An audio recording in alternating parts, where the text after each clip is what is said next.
Check, check, check, check, check.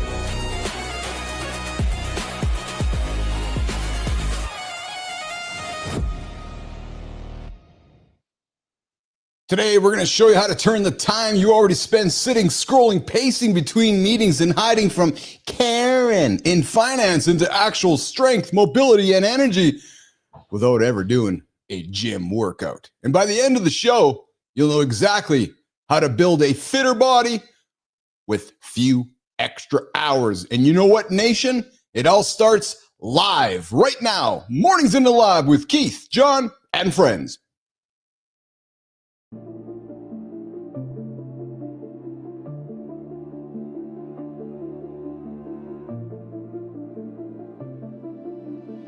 Welcome to Mornings in the Lab, where when something negative comes up. Building muscle improves blood flow. From squirting to squirreling. Start small, build up, and expand from there. To be entertained by fun over here. How have I slept? Has my sleep been good? That's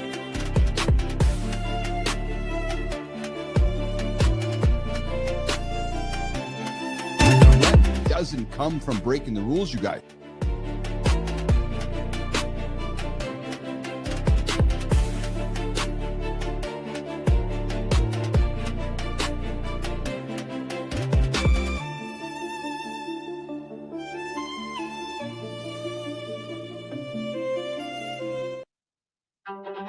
Hey. Guess who's here? Yep. Oh, what's that? Yeah. Guess who's here? Hey, the handsome chief is in the house. Good morning, business athlete nation. Welcome back to Mornings in the Lab with Keith, Jon, and friends, where the coffee is strong, the chat is moving, and men get high on accountability and live conversation. Nation, we are kicking off a stacked morning loop today where we're starting with the eternal mystery. What's in your dad pockets? Hey, Korn, what's in your bad pockets? What's in those pockets there, Brian Korn? Brian Korn, who's Brian Korn? He's the guest coming up at the bottom of the hour. Yeah, he sure is, guys. And then we're going to roll right into the current conversation to see what's happening this week. Nation, before we get too far, like, subscribe, comment on the channel. Tell me you like me. Tell me you love me. Tell me you hate me. I don't give a... Oh, it's R-rated experience. So we might drop some X-bombs or R-bombs or S-bombs or B-bombs along the way. So get those headphones in the kids or get the kids out of the room. Or if you just don't like what the fuck I'm going to say, see ya. Next channel. Anyways, hey, coming up, don't hit that snooze button, guys. You hit the snooze button, boom, boom. You're 9 minutes behind the guy who didn't. I know Korn didn't hit it. No, he was here before the show even started. He might even be 9 minutes ahead of you guys who are laying there going, I hit the snooze button today. Yeah, 9. Listen, if you've been hitting the snooze button since January 1st this year, you're so fucking far behind all of us. I'll just see you January 1st next year. True story. Hey, guys, coming up on the show here today, in the morning loop, we're going to dive into everything from the dad who rebuilt his life after using it. He lost it all. This dude, current event, man, happened recently. Lost everything. 4 kids under 5. One health conversation every man should have this month. We're in November. To Apple turning your Mac into a ring light. Yes. I'm telling you, man, software is eating the world of hardware as well. Sam Altman warning that personalized AI might be the new security headache. And hey, we knew this was coming. A woman in Japan married an AI. Yeah, true motherfucking story. Hey, you can't make this shit up. You can't make, I'm telling you right now, you will not find this content anywhere on the planet except live 8 o'clock Eastern time right here on YouTube, LinkedIn, and X. We call it Mornings in the Lab. And hey, guys, center stage, Brian Korn is joining us for a raw, powerful conversation about going from chef life chaos to mental health warrior and why men need to talk about this now more than ever. And in the month of November, no, it's the month to get after it. Hey, deep dive, we're going to lean into interests. Keith and Jon talk about all the time. What's your interest? You don't have to go to the gym. Get outside. We're going to show you how to slide workouts into your workday without working out. So your routine builds your body instead of draining it. Reloaded. Thanks, Rahima. Yeah, I got to the lab this morning. Rahima's like, hey, Keith. I'm like, yeah. I don't think Reloaded is ready to go yet. I'm like, oh, that's a great teammate, man. A great teammate is somebody who manages up in an organization without fear. True story. She's like, hey, man, we don't got shit. I'm like, oh, dude, thanks for holding me out on that one. So, hey, Rahima, thanks for calling it out and getting it sorted out. We're going to get into that random beep in the house. Oh, what is it? Is it the smoke alarm? Is it the security detector? Or is it just a ghost? Is it a ghost? You guys believe in ghosts? Hey, Morning Focus, the 5-minute mood busters for work from home days when your brain is buffering. And hey, we're going to close it out with our very own, you know how we like to retain ownership here. Maya Reyes is joining us, Community Corner, YouTube, LinkedIn, and Substack. And if we're lucky, the Petro himself, Dr. Jon Petrocelli, will join us at the bottom of hour 2 for a few moments. We got a hard stop here today because Uncle Keith's truck dried. Oh, we're going to talk about that coming up. I got to get to the garage. Yep, and I'm thinking we might even discuss I'm thinking about doing a crazy, maybe fucking thing for a year. We'll just try it out. But hey, guys, settle in. Seatbelts on. Jimmy, are you ready to rock and roll? Holroyd, you ready to rock and roll? Rahima, you ready to rock and roll? Hey, Korn, are you ready to rock and roll? Because the morning loop, it starts right now. Good morning, Business Athlete Nation. Welcome back to the lab. Pockets full, coffee in hand, another loop to get better. Confession time. I emptied my pockets backstage. Car keys, snack crumbs, tiny dinosaur, and one random screw I do not recognize. Also, it is Men's Health Month. 3 of 4 suicides are men. Today we talk doctors, checkups, and real feelings. Before this show started, we already sat too long. Fellas, I am sneaking calf raises and hallway laps between segments. If you hear a random beep today, relax. It is probably a smoke alarm or John's Mac auditioning as a ring light. Today is comebacks, dad pockets, health, stealth movement, and weird tech. Keith, John, crew, Business Athlete Nation, let's roll.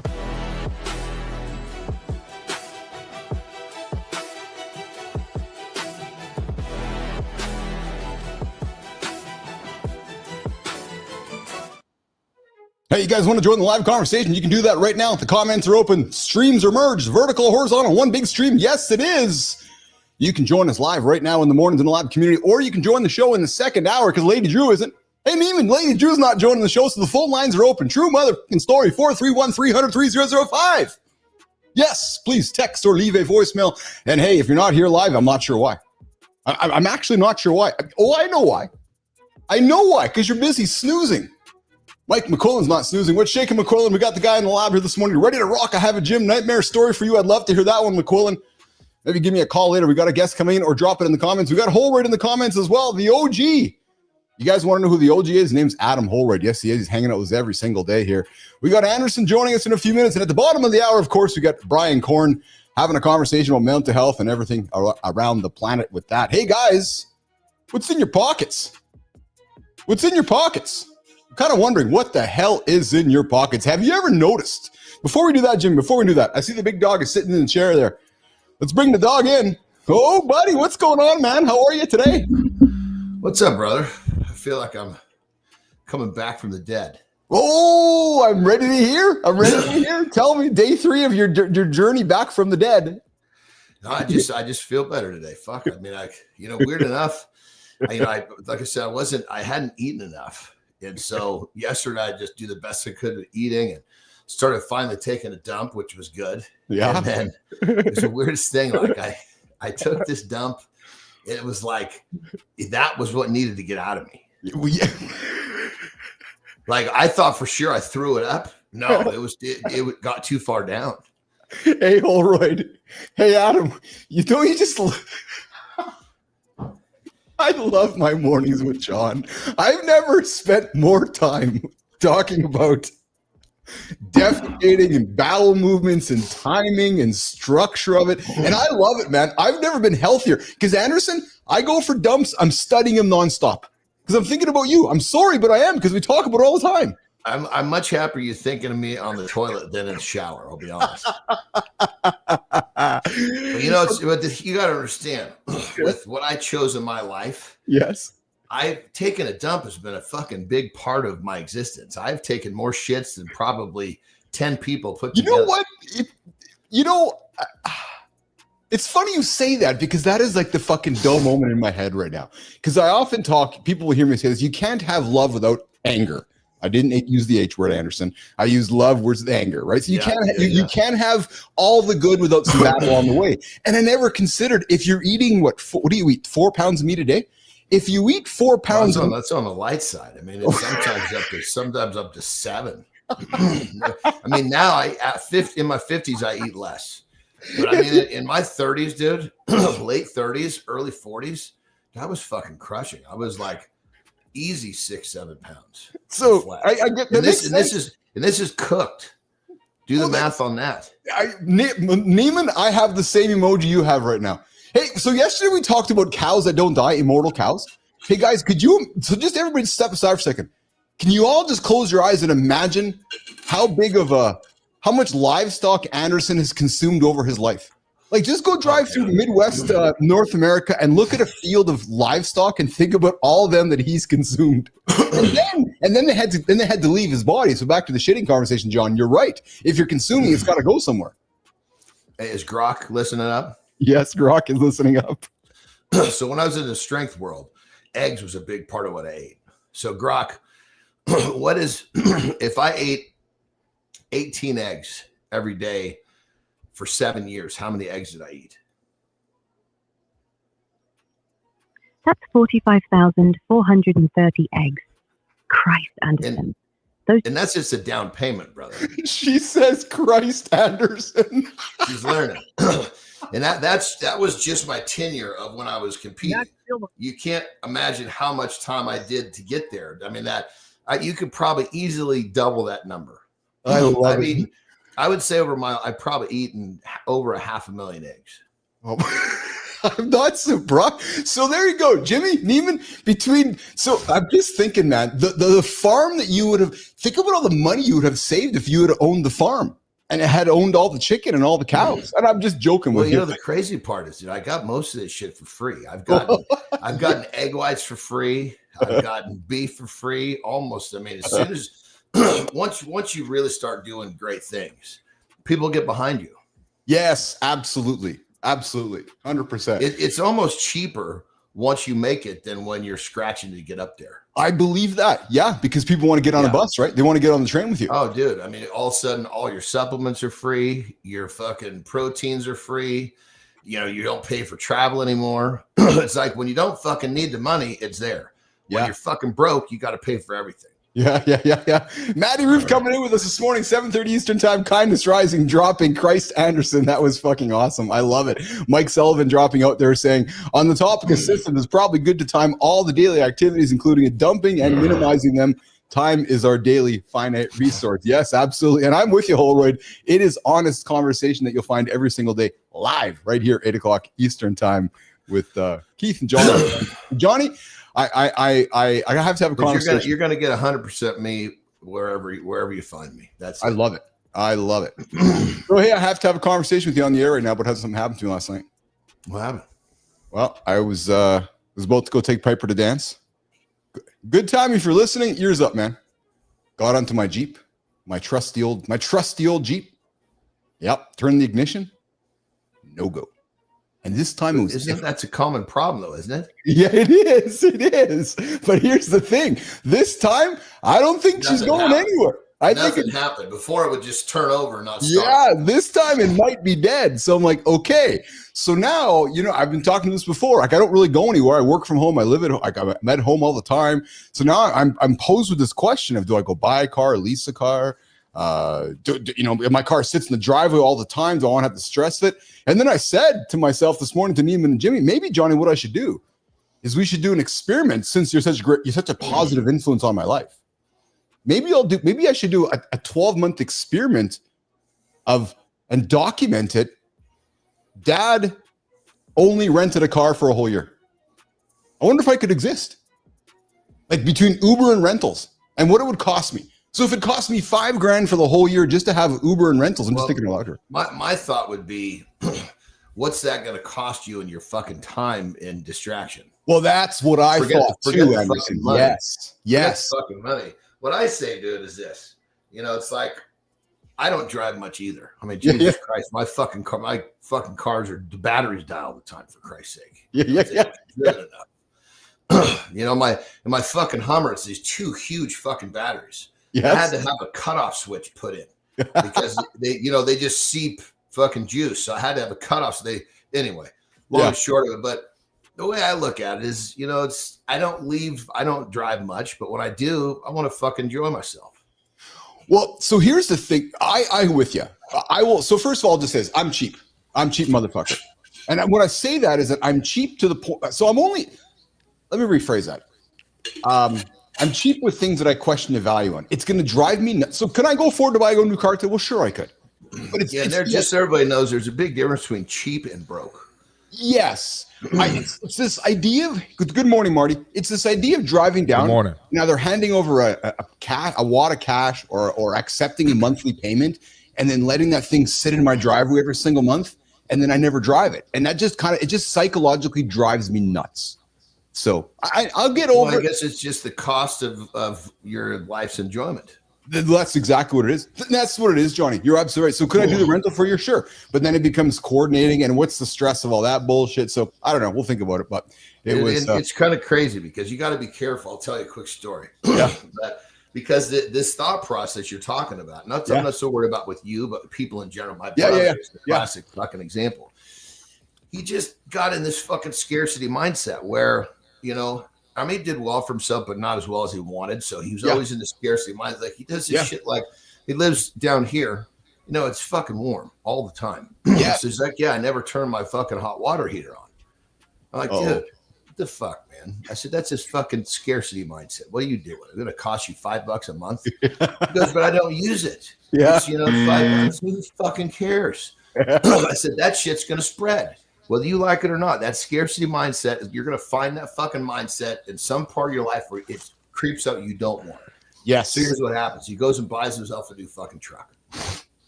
And he went and bought this big fucking cool diesel truck, and what'd he do? He fucking chinced on, he doesn't need it. He's got 2 other cars. Yeah. He chinced on the fucking package, right? Yeah. So he drives it for 2 fucking months. He's like, God damn it, I should have fucking got it. So now he's taking it back. It's going to cost him some fucking money so he can get the one he wants. Yeah. I said, dude, this is that fucking water heater, dude. It's your scarcity view. That same fucking voice was telling you to turn your water heater off was the cheap fucker that told you not to buy the truck you wanted. So for people, just be careful with that scarcity mindset because it'll sneak up and help you make a decision that you really don't want to make when you're not expecting it. It's a fair comment. It's an absolutely fair comment. Sure it is. And for fatherhood, I got a really interesting one there. So my middle daughter was like off in the real world, living downtown fucking San Diego, right? And I've been paying her rent. It's like $3,000 a month. She gets in her real job and she's like, Jesus Christ, Dad, I can't believe how fast all this goes. And they take all those taxes, She's all, maybe I need to move out of here and get into a place that's, get a roommate. Yeah. I said, you got to draw a line in the sand right now. I said, you can put your effort into fucking trying to save a few bucks, or you can put your effort in trying to fucking make a few bucks because that's the path. Yes. You're going to start fucking, it's going to turn out the same either way. Which direction do you want to go with your life? You develop this habit now, you're going to be fucking spending your time pinching fucking pennies rather than fucking making dollars. Yes. I'm the guy who likes to go make the money. I hate pinching. Right. But I'm just so focused on going to make. Here's the thing. I'm so focused on building what we're building here. I just don't have the bandwidth and the time frame to be thinking about this bullshit. That's the other truth, too. Well, bro, that's the thing, too. If I don't clearly know what I want, then I won't fuck with it because then I got to invest the time. Once I know, I know what my next car is going to be. And so all I got to do is call my broker, go get this car for me. Done. It'll show up on a fucking truck. My drill is over. Because I had to research, I largely despise the whole idea of purchasing a vehicle. The whole experience just gives me the EBGBs. So that's why I'm like, you know what? Can I just put a new battery in it and drive this rusty thing for one more year? Because I don't want to have to go. Because you're right, John. I don't know what I want to get. And I might just, I don't know. It's, anyways, it came up yesterday. And here's the other thing before I wrap this conversation up. It's actually a big chapter of my life. I got that thing before. I know, you told me that thing's been quite a fucking fixture. So what did you do? You got your fucking kid in the car. What'd you do? It won't fucking start. No, I texted her. I said, Pipes, I can't come pick you up. She's like, the Jeep. I go, yep. She goes, finally. I go, maybe. I says, can your mom take you? She says, yes. So her mom took her to dance. And I went back in the house and I looked in the mirror and I'm like, okay, this might be the day Well, thank God it wasn't an emergency situation. Yes, I know. Because that's the next thing you think of. Fuck, what if she really needed me? Then what? Yeah, well, hey, believe me, it crossed my mind. Speaking of needing, Marty, get this one, brother. Imagine being 30, out of you, pal. 4 kids under 5, your bank account frozen, business gone, name in a federal lawsuit, but still having the guts, and you strike me as the guy that would do this, still having the guts to start again with a $5,000 credit card swipe. Get this. Steven Sonnenberg, true story, breaking news here. Steven Sonnenberg went from bankruptcy to building Awardco, $1 billion company. And what that means for your own comeback story. The guy had lost almost everything, you guys.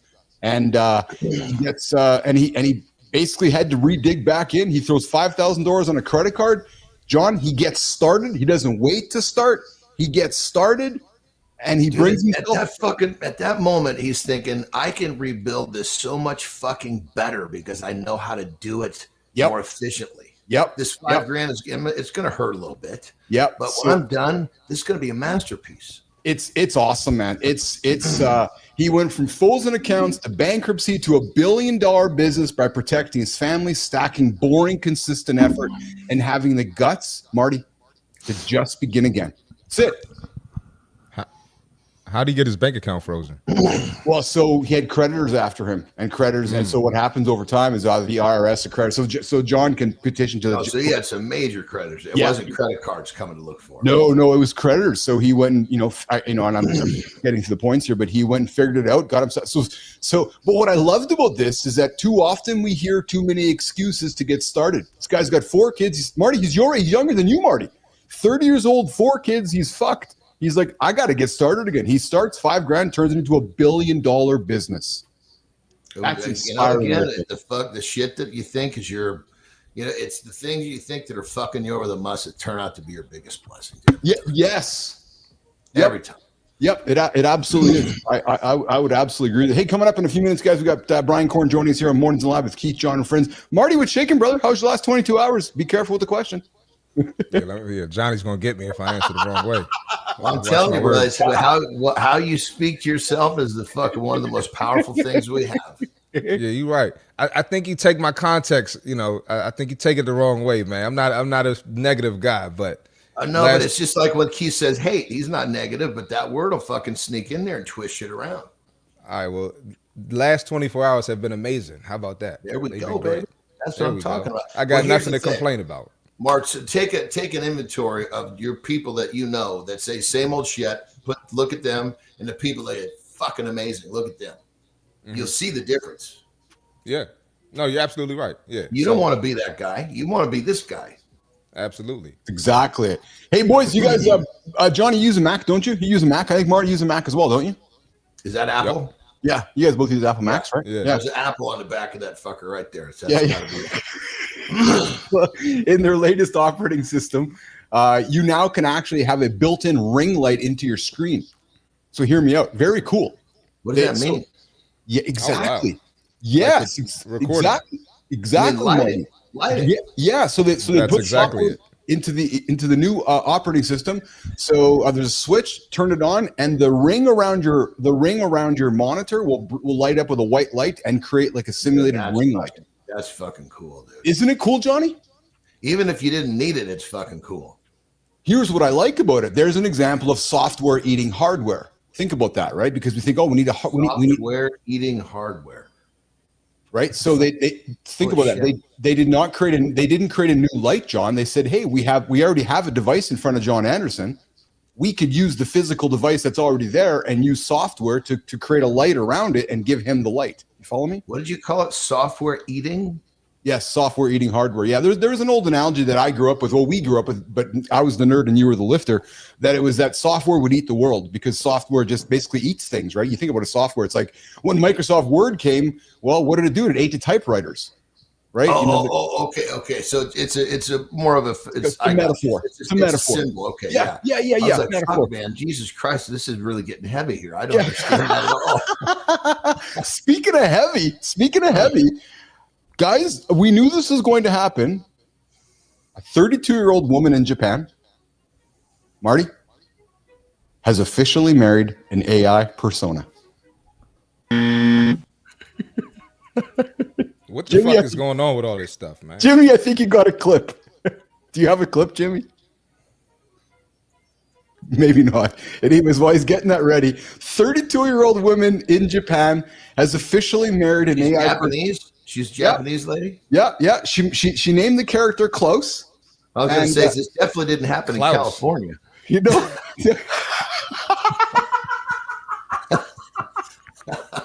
Good one. The wedding took place in mixed reality ceremony where she wore AR glasses to exchange rings with her digital husband. And but here's the thing, boys. She ended her real relationship with her partner of 3 years because she said the AI understands her better. She'll come crawling back. Yeah, She'll go crawling back to the human. Oh, there's right there. And then the wedding. Klaus seems to be right in front of me. Ogasawara has prepared AR glasses. Oh my God, Jimmy, get this off the screen, man. This is crazy. So I knew this was going to happen eventually during our shows. This was going to happen, and we were going to see it. And sure enough, there it is, right there. It's actually having it. And hey, guys, I don't want to forget to talk about this one. 3 out of 4 suicides are men. True story. And we're in the month of November. And so one of the things in Japan it's fucking crazy how yes, often it's John, you're right, man. Japan, it's horrible. Unbelievable. So the suicides in Japan? Yeah, they're very high. Yes, because the culture. There's this forest that we used to drive past when we were going south from Tokyo. I can't remember, or excuse me, it was a mountain. I don't remember the name of the mountain, but it was a forest. In that forest, supposedly, if you walked in there, they'd have to go in daily and fucking get the people that hung themselves because that's where they would go to hang themselves. Yeah. Unbelievable. Yeah. So when I sold Marty, we sold to a Japanese company, and I remember talking with some of the executives, John, about that work culture in Japan. And to your point, how if men, I don't want to oversimplify, but how if men felt like they couldn't keep up, to your point, they were often killing them. They would rather fuck. They would rather die. Yeah, and I don't want to diminish this. We're gonna have a great conversation with Brian Korn coming up in a couple minutes about mental health. But guys, November is Mental Health Month. Keith, John, and Marty strongly oppose the idea of a singular day where we celebrate a birthday or a celebrated month because we believe in mental health every single day. We believe in every single day is a birthday or celebrating our mom. So I mental health is every day for me between 3 and 3:30, baby. Exactly. So what I'm bringing it up to create awareness. It is right now. So guys, if you haven't maybe checked in with yourself, whether it's mentally or physically, maybe the month right now is to do that. Right. And hey guys, I've said it before, and many of you have taken it up with me. Jimmy, put the phone line up. 431-300-3005. I talk and I listen for a living. Many of you have reached out and said, hey man, I'm going through some shit. You got a couple seconds to chat? I'm like, sure. I've been through divorce. I've built my company, sold my company. I've had lawyers. I've been through all the fucking ringers, man. If you can imagine the journey, I've probably been on it. So men, if you're out there doing your thing, you need somebody to chat with, 431-300-3005. Send me a text, send me a voicemail. Let's just have a good conversation. It's November, guys, and we got to take care of ourselves so we can take care of our families and our loved ones. All right, quickly, before we bring Brian Korn coming in. Yeah, Marty, please. I just want to throw something on the table real quick since we're talking about it. Just to give myself some credit and you guys too, because I'm sure you guys are the same. Yeah. But like when I talk about certain things, people are like, you never been through anything, or they think like I've never been depressed or anything like that. They just make the assumption because I am so positive every day, because I celebrate mental health every day. Yes. And that's kind of the space you want to get to. That's the space you want to be in. And so, keep listening to this show, and, I hope we can rub off on some people and put them there, because unfortunately everybody doesn't know how to deal with their challenges and their obstacles. So I just wanted to throw that on the table, Yeah, that's awesome, Marty. And I'm glad you said that, because I've been battling my own shit this morning. Right, my vehicle and just a bunch of shit, and I was developing my own anxieties, my own running towards my own shit. This show, I couldn't wait to get the headphones in. I couldn't wait to see you guys. I couldn't wait to open my mouth, because this show brings me that comfort, that solace, that positivity, and that sometimes we need from others. Right. So, all right, Johnny, any quick comments here before we bring Brian Korn in? Yeah, I got to take a dump. Well, you got. Okay. I got the transition. Hey, Sophia Grant. I think we have somebody waiting for us in the green room, and I think his name is Brian Korn. So, Sophia, let's do it. Let's do an introduction for Brian Korn coming up next on Mornings in the Lab with Keith, John, Marty, and everybody else this morning, live, 8 o'clock Eastern time, right here on YouTube, LinkedIn, and X. Let's do it, Jimmy. Maybe you're that guy who holds everything together at work and home, but falls apart quietly when everyone stops watching. We've got a guest who lived that pressure for decades in hot kitchens and finally decided silence was killing him. His name is Brian Korn, a Toronto-based certified life and performance coach and independent Amare global partner focused on mental wellness. Before coaching, Brian spent over 40 years in food service, leading massive teams, feeding thousands, and carrying responsibility on his shoulders. He owned and operated Kosher Gourmet for 23 years, building a trusted brand that survived long hours, deadlines, and constant heat. Now he runs BKS Business Group, a hub of companies that proves his entrepreneurial fire never left. It just changed direction. Through business banter with BK and his partnership with Amare, Brian teaches, coaches, and supports education initiatives that help the next generation thrive. Today, he works primarily with men over 40, especially entrepreneurs and leaders who quietly burn out while everyone praises their success. Brian knows their world because he lived it. Long nights in high-pressure kitchens where the stress followed him home silently. Eventually, he realized success meant nothing if his mind was crumbling. So he chose to ask for help and completely pivot. That journey shaped his core belief: it's okay for men to talk, because real strength grows in conversation, not isolation. Brian, we're excited to have you in the lab today. Welcome to the big show. Brian Korn, welcome to the big show. Myself and Christopher, a.k.a. C. Marty Fit Martin, and John having a dump Anderson. What's going on, Korn? How you doing, buddy? Fantastic. How are you? You know what? I'm blessed, and I'm very, very thankful for being on your show today. Thank you for saying that. What's joining us from Toronto today? I'm sorry to hear that. Well, we all have our challenges, right? Yeah, well, yeah, and exactly. I'm in Winnipeg, so you can come on, really? You can hold that forever you want to hold it. So, dude, you are a certified life and performance coach who did something audacious. You completely transformed your mission. You partner with Amare Global, the mental health wellness company, and you dedicate your life now to helping men, Brian, over 40 break their silence around stress, anxiety, and burnout. You heard me and Marty intro the segment talking about mental health. Let's just jump right into it, brother. What drew you to this, and what caused you to kind of go boom? So I've been in the network marketing industry in and out for the last 30 years, and what I find that I wasn't looking for a Me Too company. I was looking for a company that really had a mission, and Amare just fit into my alignment of who I am and what I am. And then over the year I've been with Amare for about a year and a half, and it just felt like was just a good fit. And over the years, I've sadly lost a lot of people through suicide. And this year alone, I know of 12 men between the ages of 18 and 75 that have already committed suicide. 12? Yeah, dude. And I'm telling you, I'm just a little tip of the iceberg. The numbers, you touched on the numbers are staggering. And it goes back to, and again, first I want to stipulate something. I'm not a professional in this industry, meaning the mental wellness industry. I've just found a niche that I want to help people. So I want to say that I'm not a professional psychiatrist or anything of that nature. I'm just a dude looking to help other men. And that's really what I'm doing. And again, being here helps get my message out. But yeah, the numbers are staggering, and it all comes from growing up. No disrespect to our parents, but they didn't know, girls are brought up one way and guys are told to suck it up.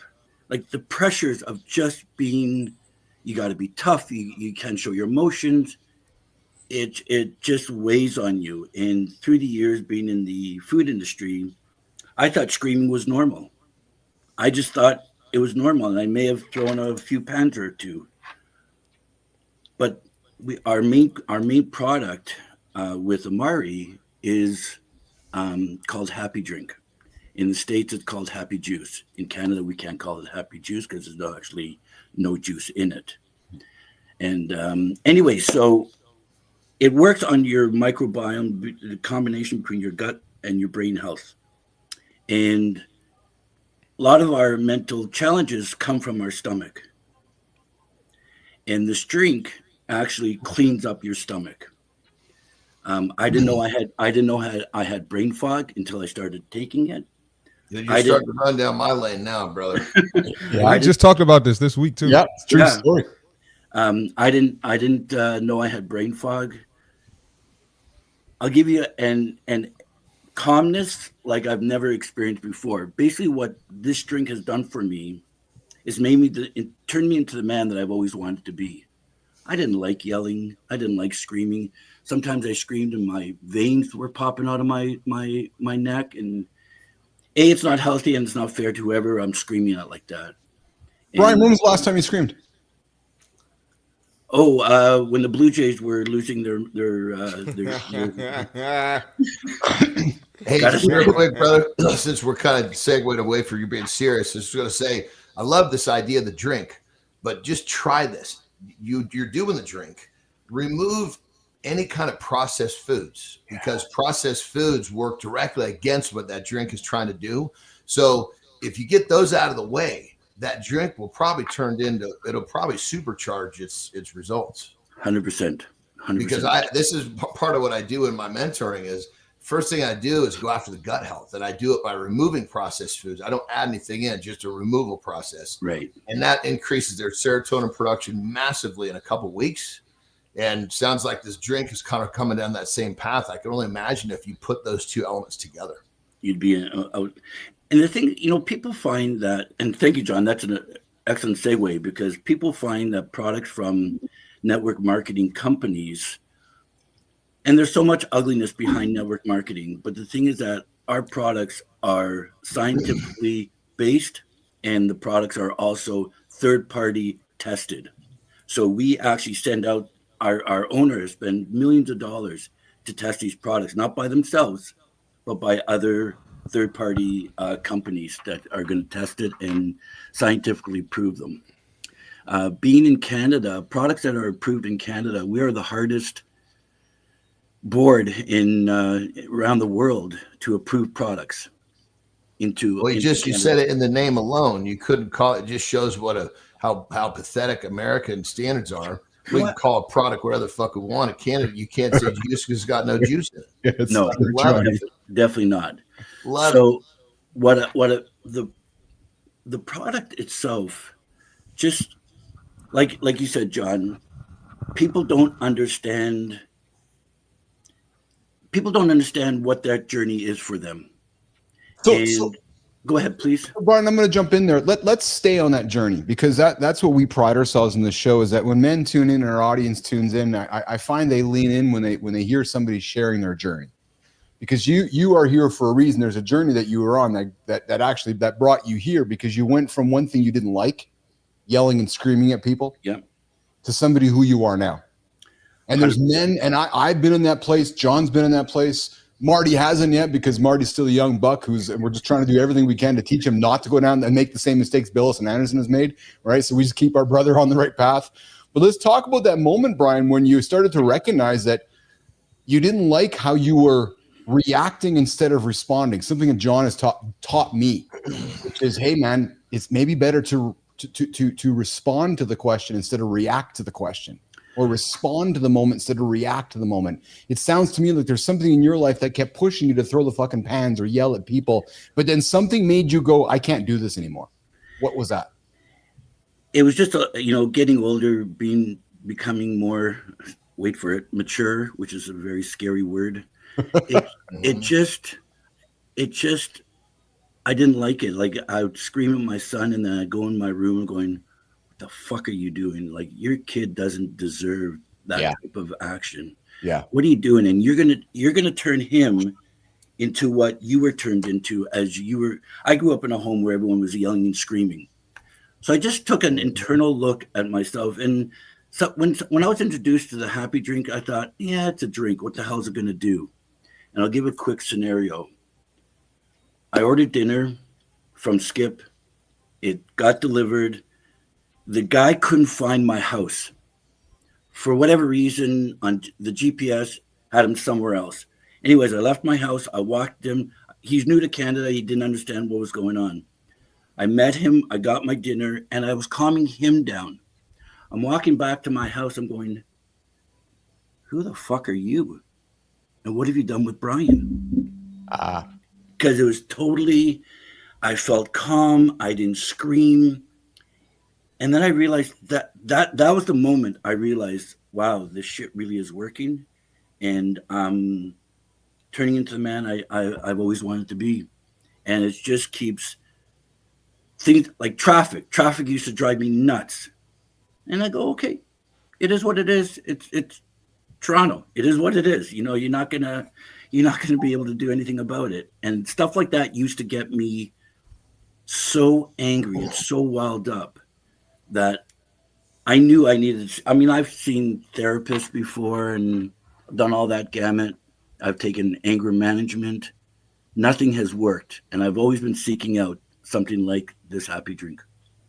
Interesting. So, brother, you really believe that this drink is the singular thing for all of this change?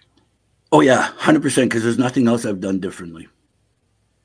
You know what would be interesting, Brian, is that I want to lean into Anderson's comments here too, and is that it makes me curious what would happen with you. And actually, Johnny, Marty, let's give Brian an invitation. It would make me curious to what would happen with you if you cut all that UPF out of your life for a few weeks and then came back on the show. Okay. And I'm serious. Yeah. And take all the UPF out, keep drinking the drink. Quick, Brian, do you know what UPF is? No, but I can Google it. Ultra processed foods. Okay. Yeah. Perfect. So what I'm wondering is, to John's point, what would happen? We're all about transformations here and helping lead others to the right spot in life. I'm really fascinated by what would happen to you and your mental health and how you would feel if you said, you know what, I'm going to take this ultra processed food and say no to it, and then I'm going to come back on the show in a month and tell the boys how my experience was. I'd love that. I would love that. I'm very much open to learning new things. And listen, I'm 63 years old. Actually, my birthday is today. I'm 63 years old. Oh, happy birthday, brother. Thanks, man. Yeah. Happy birthday, man. They say that at a certain age, you can't learn, like, you know, your brain just turns off, and I'll never stop working. And to help, if I could find more ways to help other men find their way. What do you do outside of this drink, brother? Because you came here talking about, you know, helping and serving men with, you know, issues of suicide. What is it that you do outside this drink? So I'm on a few mental wellness boards in Canada. I'm just actually joining CMHA. It's just getting my message out. I'm trying to talk to men as much as possible, and not so much to be part of Amare, but just to find solutions that help them. Again, I'm not a therapist, but like you, Keith, I've my so phone what is is open. like, if you had to summarize your message, what is your message? It's okay to not to be okay. It's okay to ask for help. That's really my message. And real strength does not mean weakness, does not mean quiet. If you're a strong individual, asking for help just makes you stronger, just makes you healthier. And you're not weak for asking for help. And where a lot of men really believe that's what the problem is. I can't ask for help because if I ask for help, people are going to think I'm weak. Good morning, everybody. You're hanging out with Keith, John, and Marty, and our guest this morning, Brian Korn, joining us all the way from Toronto. I'm sorry, Holroyd, I got to have some fun with our buddy Korn there from Toronto here this morning. We're talking mental health. We're talking helping men out. I'll tell you what we can often help men out.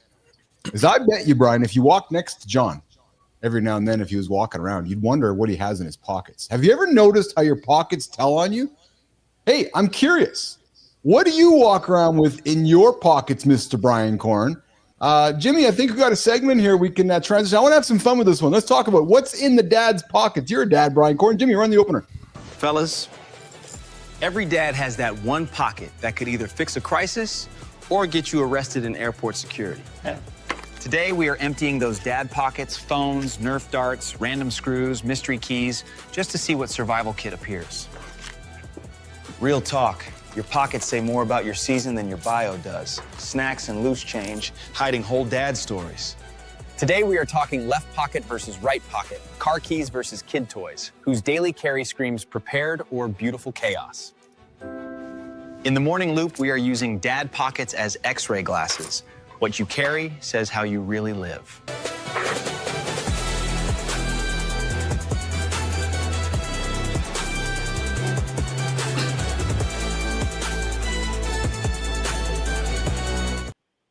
Asking for help makes you stronger, says Brian Korn. Quotes from Dr. John Petrocelli in the comments are having a fun conversation with Brian Korn this morning. I'm going to make a little pivot to something light and fun, which is what we carry in our pockets. Brian, you're a dad, eh? I am. What do you carry in your pockets, brother? You're 63. What do you got in your pockets all the time? Because I know what John has in his pocket. You never believe what he carries in his pockets. So I carry a man's purse. And oh, you do? What's in the man's purse? Here we go. So I have my wallet, my keys. I'm diabetic, so I have a sugar pill in case I crash. Ah. And, are you type 1 or 2, brother? What's that, sir? Type 1 or 2? Type 2, thank God. And my numbers are... That's pretty reversible. 100% it is. And my numbers are down to like... When I first went in, my number was like 9.8, and the doctor says, I don't know how you're still functioning. Now my number, my A1C is down to about 5.8, 5.9, and he's very, very happy about it. I've lost about 80 pounds, and thank you. And everything's a journey, as we talked about as well. So what else is in there? So I know of a couple of men who have had heart attacks. So they suggest that you have baby aspirins in your with you all the time. So I carry baby aspirin. Do you carry almonds or pocket meat? No, I do not. No, I do not. Actually, I know somebody who does. That'd be pretty helpful for your diabetes, brother. Yeah, I know. One of the things I also do is I own a meat delivery company, and we have the best meat. And when you talked about that, we actually smoke some meat, and we do have that with us every now and then after a batch is made. So, yeah, I definitely not all the time, but I definitely do have it. And I don't understand why animals keep following me when I walk around with it, but that's another scenario. And that's really it. That's in my receipt from shopping, and that's it.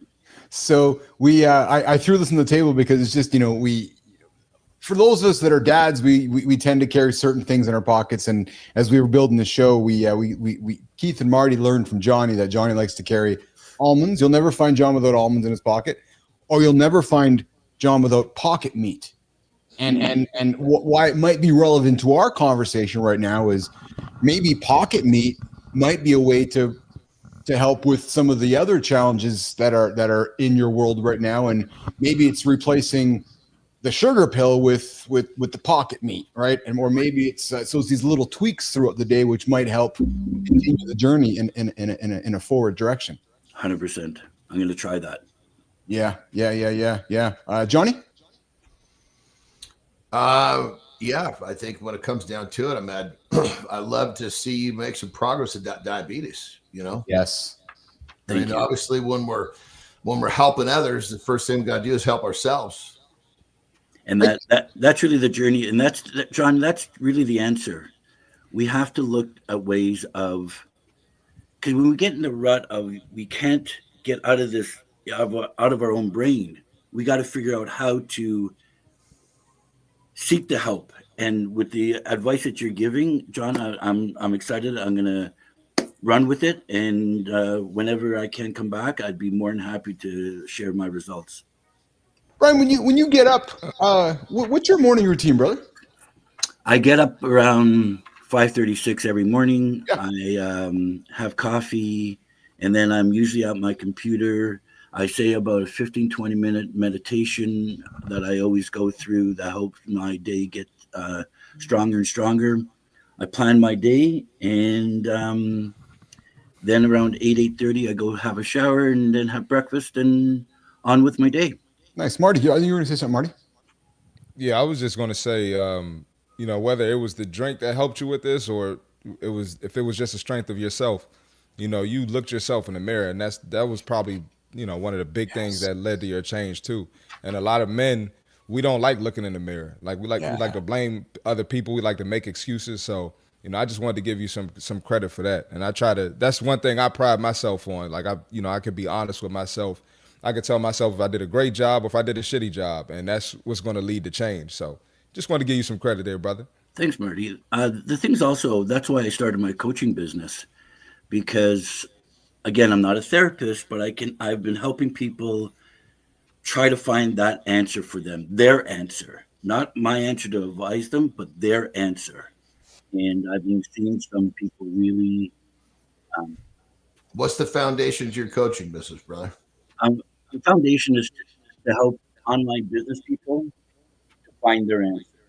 With that, part of mental wellness is also relieving some of the stress with money. And that's a big people, especially in this time, money's not easy right now. Money's tough. And this really helps them, with the holidays coming up, it just helps them get through that. And that's what I'm looking for. I think I'm losing your audio there, Brian, for some reason. Hey, you're hanging out with Keith, Jon, and Marty here, and our guest, Brian Korn, joining us all the way from Toronto this morning. Yeah, we got a little bit of audio challenge. Check your settings. Check your settings, Brian, and see the audio part. See if the echo button is checked. That might be the issue. There he is. There. Okay, I'm back. So, Brian, yeah, you sound good now. Yeah, I got an invitation for you, Brian. I have a second invitation for you. So we've been doing this show now for a good couple of years, a year and a half now in the mornings, myself, Jon, and Marty, and we get up and get after every single day, 8 o'clock live Eastern time. I got an invitation for it, pal. I would invite you to join the show live in the mornings. Why? Create awareness, create momentum, create some energy, perhaps create some thoughts that might continue to move you in a direction to help the people that you're looking to help as well. Cost you nothing, man. Get up, hang out with us, be in the comments, take some verbiage, take some words that Jon puts out there, I put out there, and Marty puts out there, and maybe it helps you along the way. And I would throw that invitation out there for you, man. And get up and that's what we find. People come on our show and they tend to like what we're getting after and seeing value in it, and then they join the show in the comments after that. So that would be my invitation for you. I am so blessed to thank you. Where can folks find you, connect with you? And you said you do some coaching. How can folks find Brian Korn and hire Brian Korn? bksbusinessgroup.ca. Okay. That's my website, and it has all the information. We also are running an amazing Black Friday specials through all my. I'm also a travel agent. Like, I've got 6 sources of income, and I teach that, and I help people find their way. Right now, you can't make a living just on one income. So I teach it, I support them, and ask their goals, work with their goals, and achieve their goals. Marty, Johnny, we're going to wrap up with Brian here. Any closing comments for Brian? I would say just keep fighting the fight, brother. If I always like to, whenever I talk with someone, I see that they're working on themselves. I say the more you help yourself, the more you solve your own problems, the more helpful you're going to be to others. So for you to nail down some of the stuff you're working on, especially your diabetes, that's reversible, get that squared away, because then that shows the people you're helping that yes, you can. Thanks, Jon. I appreciate that. Marty. Yeah, and I'll just add in, I hang out with these two guys every day, and I love how they continue to elevate at 52 and 53, or both of y'all 52, whatever it is. Yeah, both of you 53, and you're 63, and you're still elevating, you're still trying to self-improve. So I admire that, and that's just great game and great gems for myself as I turn into an older guy. So I appreciate you, Brian. Thanks, Marty. One of the things what really started to get me into coaching, and I know my time's up soon, but one of the things that got me into coaching is I've been a basketball coach for 15 years. And okay, I played D1 basketball, so we speaking the same language. So my son played D1 in Florida, and now he owns his own basketball club in Toronto. But what I was going at is that I always told the parents, if your child, I don't care about winning or losing at this age, if your child has not become a better athlete, then I failed you as a coach. And that's how I bring on my coaching business. If you're not a better person in your world, then I failed you as a coach. Absolutely. I love that. Brian, one last word from me, my friend. So, there's things that I certainly get quite passionate about. And one of the things is this show we're building and the platform we're building to help others. Dude, I to Jon's point, whatever we can do to help you on your journey, it starts live 8:00 Eastern time, man. I would invite you to come hang out with us in the mornings. Come get into the comments. I would invite you to throw that UPF away. I would invite you to and I know it's hard to teach old dogs new tricks because I'm one of them, man. But that type 2 you have, as Johnny said, is absolutely irreversible, and you know it. Reversible. It's absolutely reversible. Sorry, John. Yeah. So, I'm really passionate about what I'm going to say next, man. I really hope that you'll take some of the things we talked about here on the show with you, take them to heart, and maybe make some different choices, or be invited to make some different choices. It's never too late to make different choices. That maybe some of the things we've said here today can help you to help others down that path as well, my friend. You're inspiring, because here's the thing, man. You may not have known it, but there's other guys out there who throwing shit, saying bad shit, throwing pans that didn't get to where you did, to Marty's point. You did.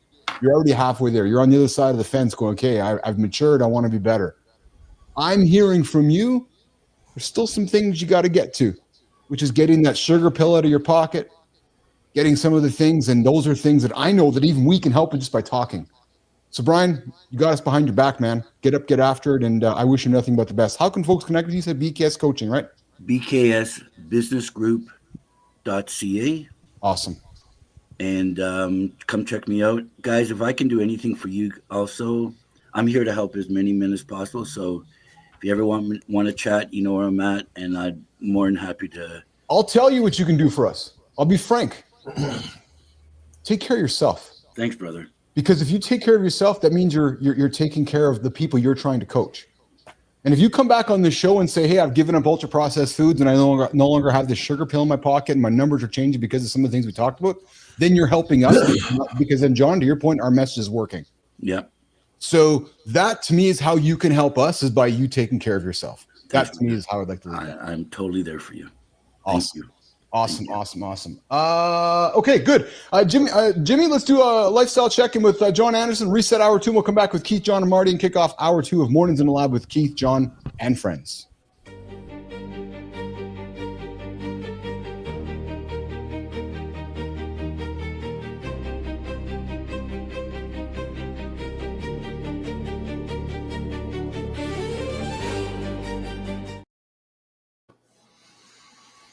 How many times have you heard something along these lines? Going to the gym is selfish. You hear people talk about selfish behavior, investing in yourself as selfish behavior. Well, the people that are missing their kids' Little League games to go to the gym, yeah, I agree. But don't hide behind that, because that's what most people are doing. I don't have time to go to the gym. If I go to the gym, I'm going to miss, my kid's singing recital. Bullshit. Get your ass up before anybody needs you. That's your time. That's called sacrifice. You sacrifice so you can invest. That's how this shit works. Yes, if you're taking time from people that need you for your self-betterment, especially the people that depend on you, that argument is real. But don't hide behind that bullshit. I'm so tired of hearing people say, oh, I can't do this, I can't do that, it's selfish, my kids, you are so correct. Get your ass up when nobody needs you. Get your ass up before the world wakes up.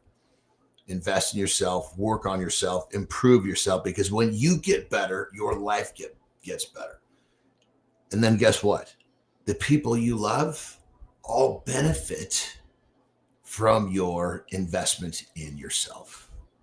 So if you're one of these people hiding behind self-improvement is selfish, take that shit, I'm gonna be honest, stick it up your ass, shut up, get up early, and get working on yourself. Rock and roll.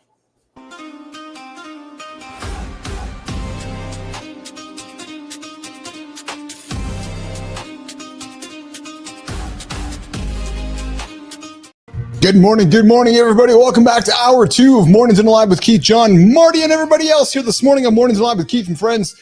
Hey, hour 1 was loaded. We emptied out the dad pockets. We learned about a dad who lost it all with 4 kids under 5 and still found a way to rebuild himself into a billionaire.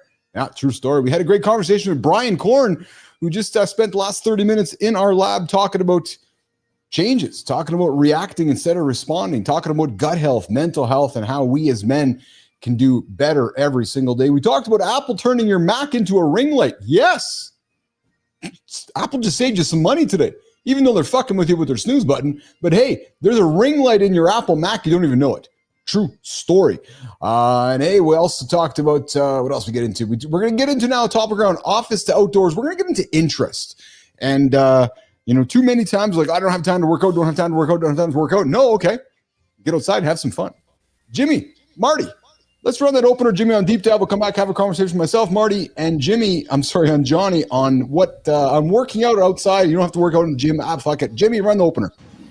Fellas, you are not lazy. Your workday is just built like a chair trap. And today we are sneaking movement in. Your desk is not the enemy. It is a built-in anchor for squats, push-ups, leg lifts between calls and emails. Real talk. 10 calf raises while emailing and a hallway lap on mute can hit harder than another defeated coffee refill. Office guys forget the outside exists. One quick walk and talk call can reset your brain better than scrolling at your desk. In Deep Dive, we are building a playbook where work stays work and your body quietly gets stronger in the background.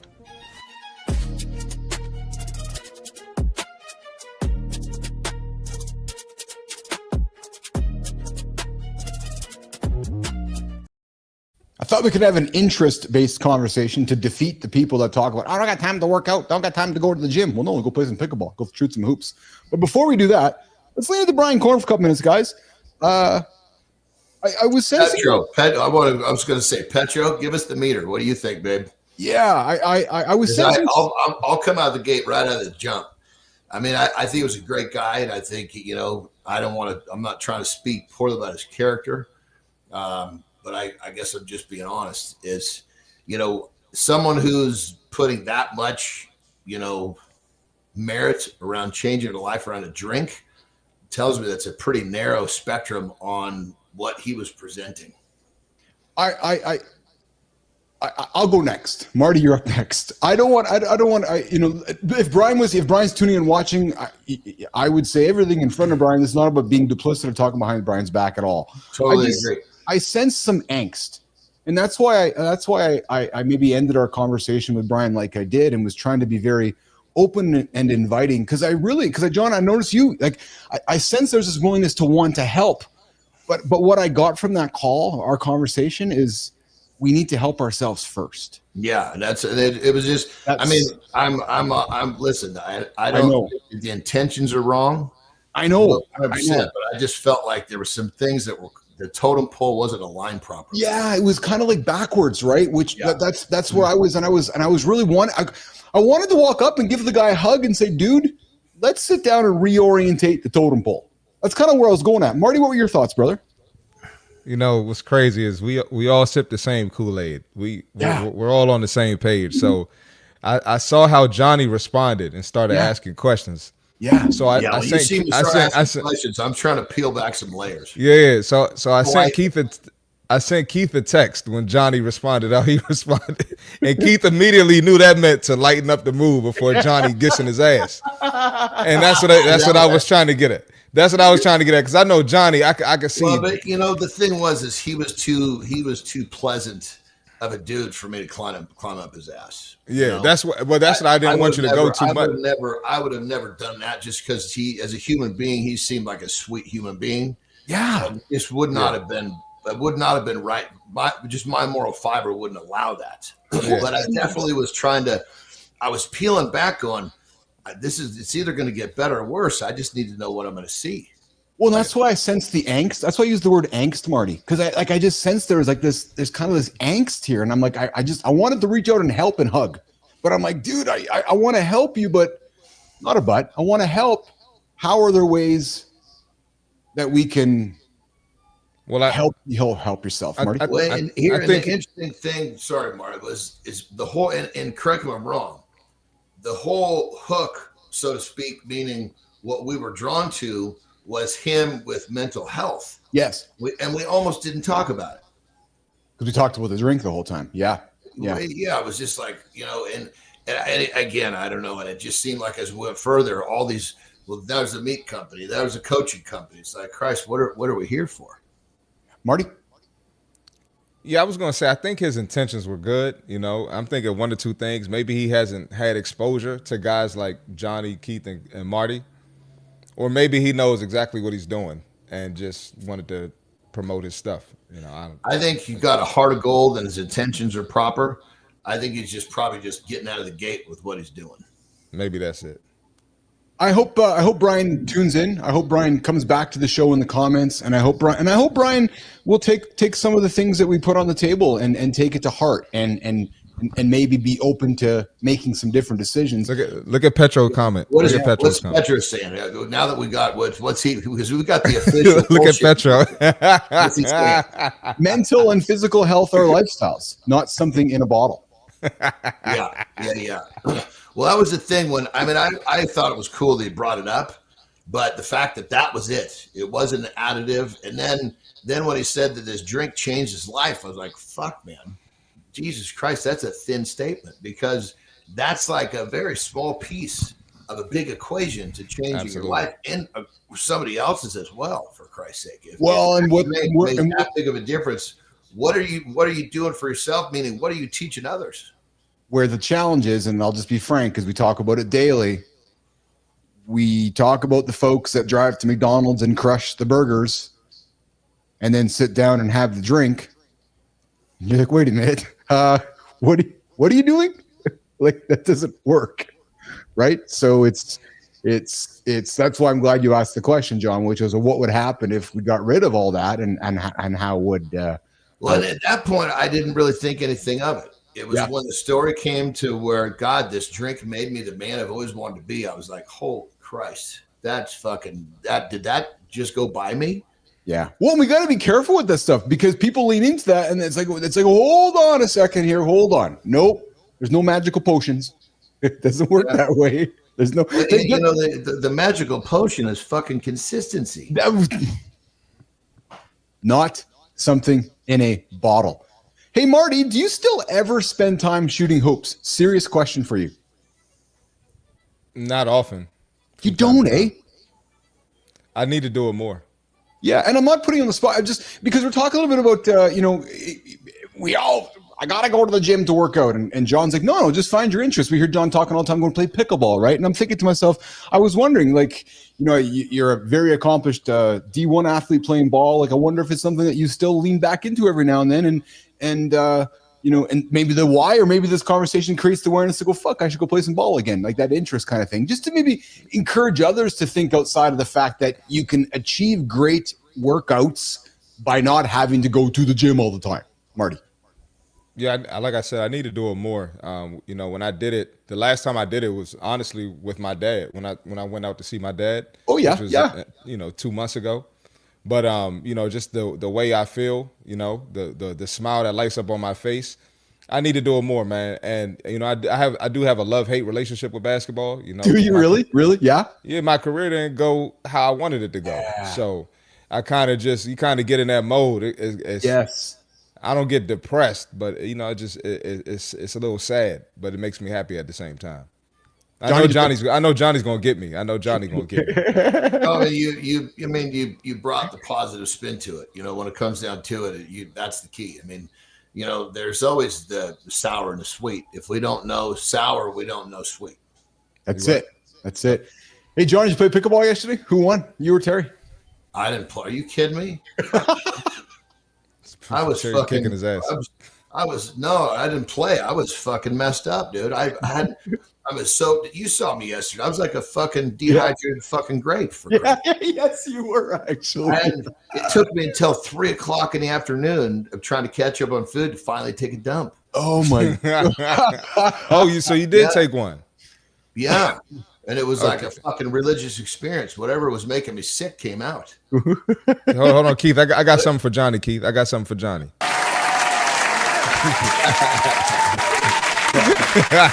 Yeah, when I'm feeling that bad, you know, when I know, like the day before I played pickleball, but I didn't know what was coming. You know, I just thought I uked up a little bit of fucking pork and it was over. You know, I didn't think that it was going to haunt me for the next fucking 24 hours. It did. Like, do you wonder if there was something bad with the pork, John, or was it just your body saying, don't eat pork? Like, maybe there's something. Did Terry have an effect or the guests? I eat pork as like a flavor thing. So it's not like I'm sitting down. I mean, like when Terry gets organic pork, that's totally different. Yeah. Right? Yeah. But like down here, you know, we'll get a bunch of you know, carne asada and a little bit of pork, and a little bit of pork is almost like bacon on a fucking salad. That makes sense. Yeah, absolutely. And so what happened was the shit sat out, you know, and because we don't have microwaves, so I just like, fuck, I'm not going to put it in the pan to heat it up. I'll just eat it. And I think it was not clean enough that time of sitting out, whatever was growing on it, fucking grabbed a hold. Holy Christ. It fucked me up. It did, man. And the whole week it's fucking kicked your ass too. It was a couple days for sure. For sure. Yeah, you know? Absolutely. So guys, just an invitation for you here today. If you're listening to the show here today, that you don't have to go to the gym to get the workout. There's things you can do at your desk. There's things you can get up and go for a walk. And maybe culturally you want to sit down with your team and say, hey, we're gonna do walking meetings. We're gonna do our meetings walking. We're gonna put, you know, there's ways that there's things that we can do to get up and get moving, and it doesn't always have to be in the gym. The micro movements beat all or nothing thinking is really kind of how I want to wrap this up. Being sustainable and being consistent. It's easy to be consistent if you get a routine that is a non-negotiable every single day. Going back to Petrocelli, boys, BS snake oil is bullshit snake oil from Jon Petrocelli. So, and that's where I get frustrated with some. I'll just put it out there with some of these MLM companies, which is, hey, Johnny, here's the magic drink. It's going to change your life. And then John starts pushing the magic drink, and then when he said that, I still kept a nice neutral stance. No, I'm not talking. I'm just saying in general, because you and I grew up with MLM. We grew up Amways of the world, and Petro. We all grew up with MLM, and there was that whole. It was somebody who was selling the magic potion, Johnny. That's how it worked. Remember? Yeah. Well, I was when he said that, I was like, okay, you know, don't go on your heels. Give him a chance. Yeah. But then he just went too far with it. I agree. Yeah. Yes. Yeah. Because there is no such. That's why I sent you a text. No such thing as a magic drink. So. Hey, here's a fun little chatter as we work up on a Friday conversation. We're going to work towards wrapping up with the boys here. Do you ever wonder around your house, John? So Terry has a skill we've talked about on the show, and it's a skill that she is able to perhaps connect with others or connect with sources. And we've talked with these kind of things before. I'm wondering, has there been times in your house or even Marty in your house where you've heard these beeps? Mystery beeps in the house, and then you're starting to wonder, what the hell is it? Is it the smoke alarm? Is it somebody doing things? Is there Jimmy? That's not my job. You ever hear that random beep at 2 a.m. and suddenly you are rethinking every horror movie you ever watched? Half the nation blames ghosts. The other half blames the kids. Meanwhile, a lonely smoke alarm is just begging for batteries. Real talk. Most of us would rather argue with invisible spirits than grab a stepladder and actually check the ceiling. Tonight, we are treating that mystery beep like a mission. Room by room, gadgets off, closets checked, no haunted excuses left. In Morning Loop Reloaded, we are breaking down the beep. Ghost stories versus dead batteries, so your house finally makes sense.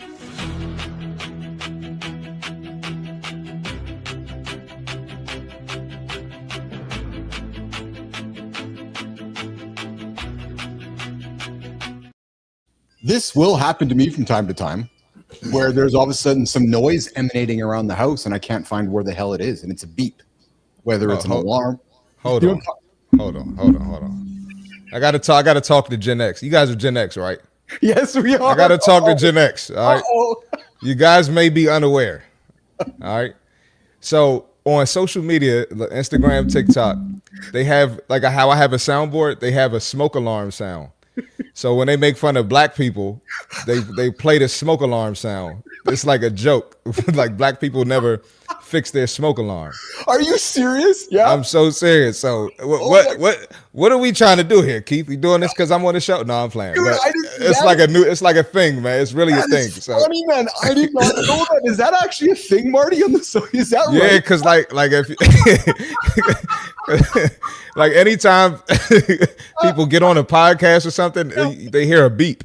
Yeah. And then there's been like viral clips of people like, what are you talking about? They hear the beep so much they don't even recognize that the smoke alarm isn't working. So it's like a thing on social media. Black people never fix their smoke alarms. So. That is funny, Yeah. man. Dude, I fucking missed that all fucking away. Never. Yeah. You Never probably thought. would have never known. Yeah, it's probably more my generation on my timeline and shit. So That is yeah.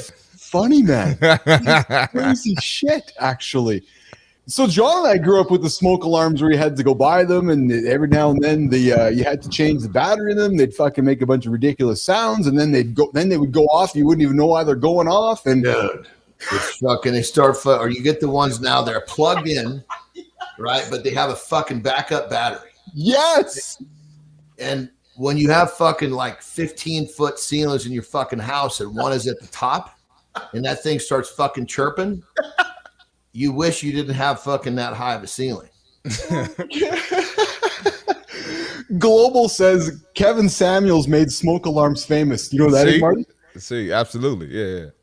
Who's is Kevin Samuels? An internet? He's like a dating / relationship, Fuck, self-improvement guy. Yeah, and he would talk about it all the time. So every week in our house, once a week at 1 o'clock Central Time, the alarms all in my house go, okay, we're doing a test now, and the whole goes beep beep beep beep beep. But it's funny how it's funny how these ridiculous things that we have in our house, they to John's point, right? You're building a house, you're putting smoke alarm up there, and then you're like, oh fuck, I got to deal with this now. How do I deal with this? I never fucking thought about that until, and then they put it out in the middle. So you can't just fucking put a ladder up, go get it. It's like, fuck, man. I mean, I got like, had this fuck like a painting pool. I was just fucking boom, boom, trying to fucking knock that thing out the ceiling. You know, it's funny when I find some of these topics, I know that they're going to be universal because they affect all of us. And the smoke alarm is one of them, man. It's these stupid fucking things. It's like the VCR, Marty. You know, you didn't grow up with a VCR like John and I did, but the VCR, the beta, the flashing numbers on the screen, and the flashing numbers on the microwave. These just ridiculous things that you just kind of deal with through life. And you're like, all right, do we actually have to deal with that? So yeah, us Gen Xers had to deal with the smoke alarm situations. We got Good Time coming in. What did he call the happy drink? Yeah, what was happy? Or are we still talking about the happy It was drink? called the fucking happy juice. I think it was called the happy juice or the happy drink. In Canada, it's happy drink. In America, it's happy juice. Yeah, because you couldn't call it juice. Yeah. John's bullshit meter just went off instantly. Yeah. Well, I mean, at that point, I wasn't seeing it coming. I was like, well, fuck, you know, it just shows that Canada's actually a little more real is what I was thinking. You know, my God. Name whatever you want, fuck it, in America, for Christ's Oh sake. my God. I got John goes, you think it's really because of a drink? Well, dude, when somebody says this drink changed my life, that's the it's not a person I'm going to take advice from. Well, I know. That's why I was all just trying to be cautious with my words. Right? So Good Time says septic tank I'm alarm. glad he was. If he was how would I say? If he was a little edgy, I wouldn't have been able to hold myself back. I'd have come at him. Yeah. Oh, He yeah. was so sweet. So I believe he was He's a just good guy. truly just trying to help people. I felt like it was like, you know, he's just doing the best he can, man. Well, that's why I wanted to reach out and hug, because I can sense some angst. And I was like, oh man, I wish I can get this angst study here. And you know, Yeah, but as one of those answers comes back with a little attitude, the gloves are coming off, baby. Yeah. Good Time. Yes, a septic tank alarm is certainly one of those alarms. Hey, Good Time, if you missed the start of the show, Charlie, my fucking Jeep died. Yeah, I'll talk about that a little bit later. Hey guys, I gotta go pick up my fucking Jeep again. They fucking replaced the fucking master cylinder again. Seriously? dude. Well, I gotta love the mechanic though. He's like, look, he goes, he goes, I want to finish the job for you because he knows he knows I'll bring him all my shit, you know. Yeah. And so he took it to another mechanic actually to try to get it fixed. We actually all have Jeeps. Can you believe it, Marty? Yeah, I was going to say, yeah, I got Jeep too. Yeah. Yeah. I don't have many issues with my Jeep though. I did have to get new brakes, but or new brake pads, new brakes and brake pads, but that's about it. I haven't had many issues. Oh yeah, yeah. Hey Petro, if you want to join in now, Petro, jump into the green room. There's dual stream links there. You'll see dual stream link. Click that, and it'll get you into the dual stream there. I can see. I got your text here, John. So just you want to jump into StreamYard. If those links aren't working, let me know. But get into StreamYard, and there is a dual stream link that'll bring you into the conversation when you're ready. I gotta hit it right at the button. I know you got to rock and roll. I'm going to get you out of here in a quick second there, Anderson. Marty, you too. And John, Melissa's going to send you the link on LinkedIn. So if you want to get into LinkedIn, producer Neiman's going to send you that link. So listen, boy, let's wrap up. Johnny, what do you got going on, brother? You after the show, when are you guys heading out? So I've got my training. We got some guests here. Yeah. Two you got them guests last night, eh? Yeah, 2 came in last night. Some more coming in today. That's fun. Get my training in, handle some business, and then pick up my Jeep sometime before noon. And then we're going to go out to the race probably around 1 because we don't know. All we really want to see is the trucks, the trophy trucks. Yeah. They'll be burning by like 120 miles an hour. That's funny. The ball 1,000. Rough terrain, dude. Rough terrain too. So we'll spend a couple hours. I mean, once you see a bunch of them go by, you've seen the fucking thing over. Yeah. But if you miss them, it's like, fuck, you know, even that hour of watching them is pretty fucking cool. And it's just right over there. You know? That's neat, man. Will we find some content on your channels today? Are you going to capture some content of the race? Will you put yourself in? Probably not. No. Hey, how many trucks were in that race, that Baja 1000? Oh fuck, dude! It's the biggest race. I mean, I don't know. It's the biggest thing. I don't know. Marty, do you know of it? I'm not a huge enthusiast. I just think it's this little town right here just fucking bumps because so many people are here. I mean, you got the Red Bull fucking monster racing. Well, that's what I mean. Yeah. Like I'm not the biggest enthusiast either. I know of it. I'm aware of it, and I've seen the spectacle of it. It's a spectacle. It's pretty fucking cool, man. The Red Bull and all the extreme stuff. Marty, are you familiar with it? No, not at all. It's pretty cool, man. You should check it out. Go check online, like on Instagram or something. Like the Baja 1000. It's trucks, it's sand, it's fucking dunes or racing. Here one year, we actually rented this place to the one of the race teams. Oh yeah. That's pretty cool. Yeah, because they come in and they want a nice fucking place and they want to be, fairly centralized. It was true. We on the cameras, you could see they had a fucking trailer with one of their fucking trucks right in the fucking middle of the driveway. Oh wow. Oh, that's pretty cool. That's crazy. Yeah. Hey Johnny, you've been to a NASCAR race before? I don't think so. No. They're pretty cool too. Pretty, they're just loud and obnoxious and intense and fun. And, and after a while they become somewhat the same and repetitive because it's, you get a certain amount of laps and you're good to go. It's kind of what it'll be like today. Still pretty, but it's a cool spectacle. Like the sound, like you get down there more like on the track. There's a lot of appreciation. Oh yeah. How fast those fucking cars go by and the talent, right? So it's pretty damn cool. You figure one of these things is like $1 million, $1.5 million for one of these things. Yeah. Marty, what's going on today, brother? What do you got going on? I got some ass kicking to do. And, nice. Your own. There's this company that hit me up. They have like an AI calorie tracker where you take a picture of the menu at a restaurant and tell you how many calories. I don't know. They want to pay me though, so I got to work on that. Work on some content for that. Yeah. Good for you. What you think about that, Johnny? They want to hire your service, or they want to do some sort of collab with you. Just a collab. I mean, check it out. I avoid that stuff like the plague only because those things are set up for them to fucking take all the benefit. Okay. You know what I mean? Got you. I mean, you'll get a little something, but it's like, fuck, man. Once you're an earner, like that's a lot of work for what you're offering. It is a lot of work. Yeah. Right. I'm like, you want me as a piece of the action. You got to give me what you're offering, and I need something guaranteed every month for the time we're together. Then I'll listen to what you got to say. And I can negotiate that, so that's cool. Appreciate that. Yeah, hell yeah. You can hire Johnny as your agent if you need. Just have the fucking big dog walk in and say, "This is how it's going to be." That's a good idea. Hey, yeah, Johnny, 235 vehicles have officially entered Friday's BF Goodrich Tires 58th Score Baja 1000. So 235 dude and dudettes are out there driving this weekend, bro. It's pretty cool, man. Yeah.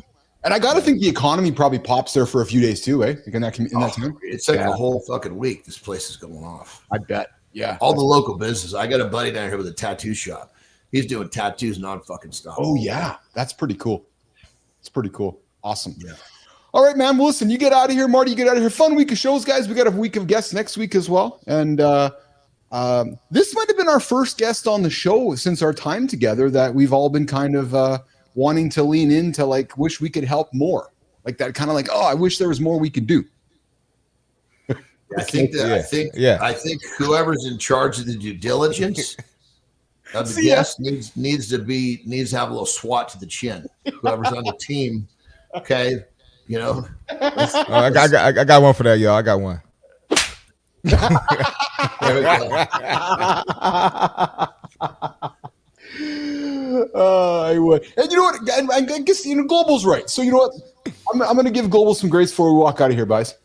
The three hosts were advocating a complete overall lifestyle schedule for improvements. If a drink works, it's the first step to more improvements. And you know what? That's a well said. If that's the first step to help somebody walk towards the next step, that's awesome. Global, you're bang on, man. The last word comes to you on that one. Appreciate that.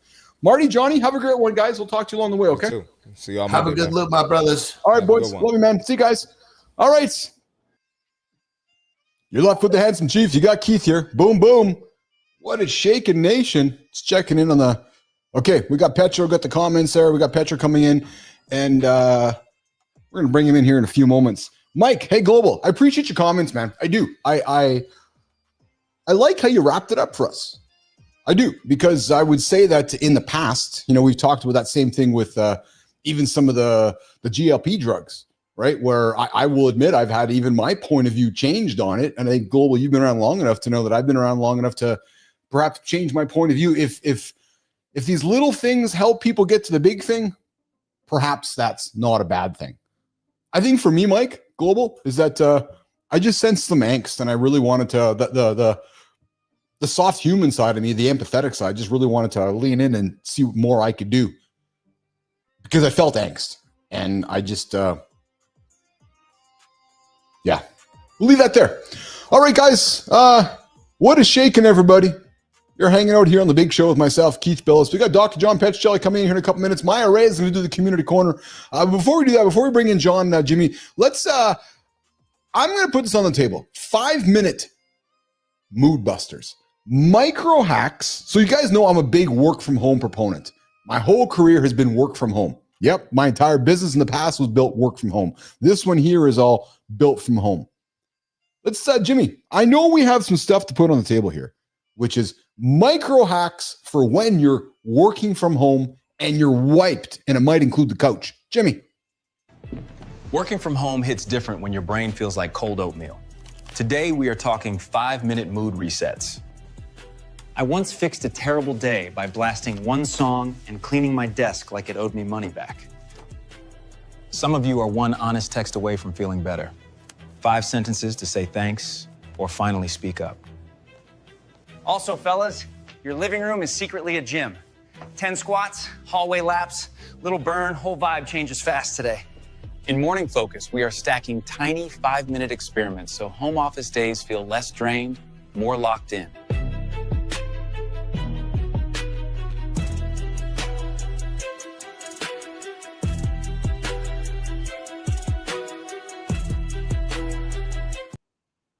What's going on, nation? What's going on? Dr. Jon Petrocelli. Hey, what's shaking?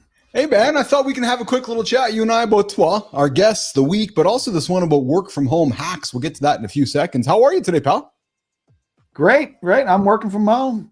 I love it. So, hey, okay, then let's talk about this one, man. So what kind of hacks do you, I don't like the word hack, but we're going to put it out there. What are some hacks that you use in your day to keep you active, to get away from the desk, that there's some days you need to do something that is maybe like that helps you move forward? Are there certain things that have worked for you, John? Well, the one thing I guess that has worked for me, that I guess would categorize it as a hack, is my work day at home is is very similar to my work day if I'm at the office. But at the office, I don't have a gym right on the other side of that wall in the garage. And Yeah. so anytime I go to the garage, so I've got a power rack in there and all my weights. And so anytime I'm in the garage, I do a set. Are you serious? 10 pull-ups or some incline. That's awesome. I get like 2 workouts in a day. So I do my regular workout, then, just kind of going from here to there, any, odds and ends that I'm doing, I just work in a set of something. I got a whole gym out in the garage. So half the garage. What's crazy, because I have one over here as well. And I love your suggestion, man, because you think about, this is great. Because we often talk, and you've been on the show long enough and you heard of this talk, we as humans grow up and make a lot of accumulative bad decisions. So you think about all the times you've walked through the garage and made that accumulative good decision, right? Even if it's whatever, 5 or 10 pull-ups, you do that. Like, fuck, if you've been doing that for 10 years, like, man, and that's so awesome because you don't even notice it, Petra. Oh, and it takes like a minute. Yeah. To do a quick set of something. And so that's awesome. So that's really different.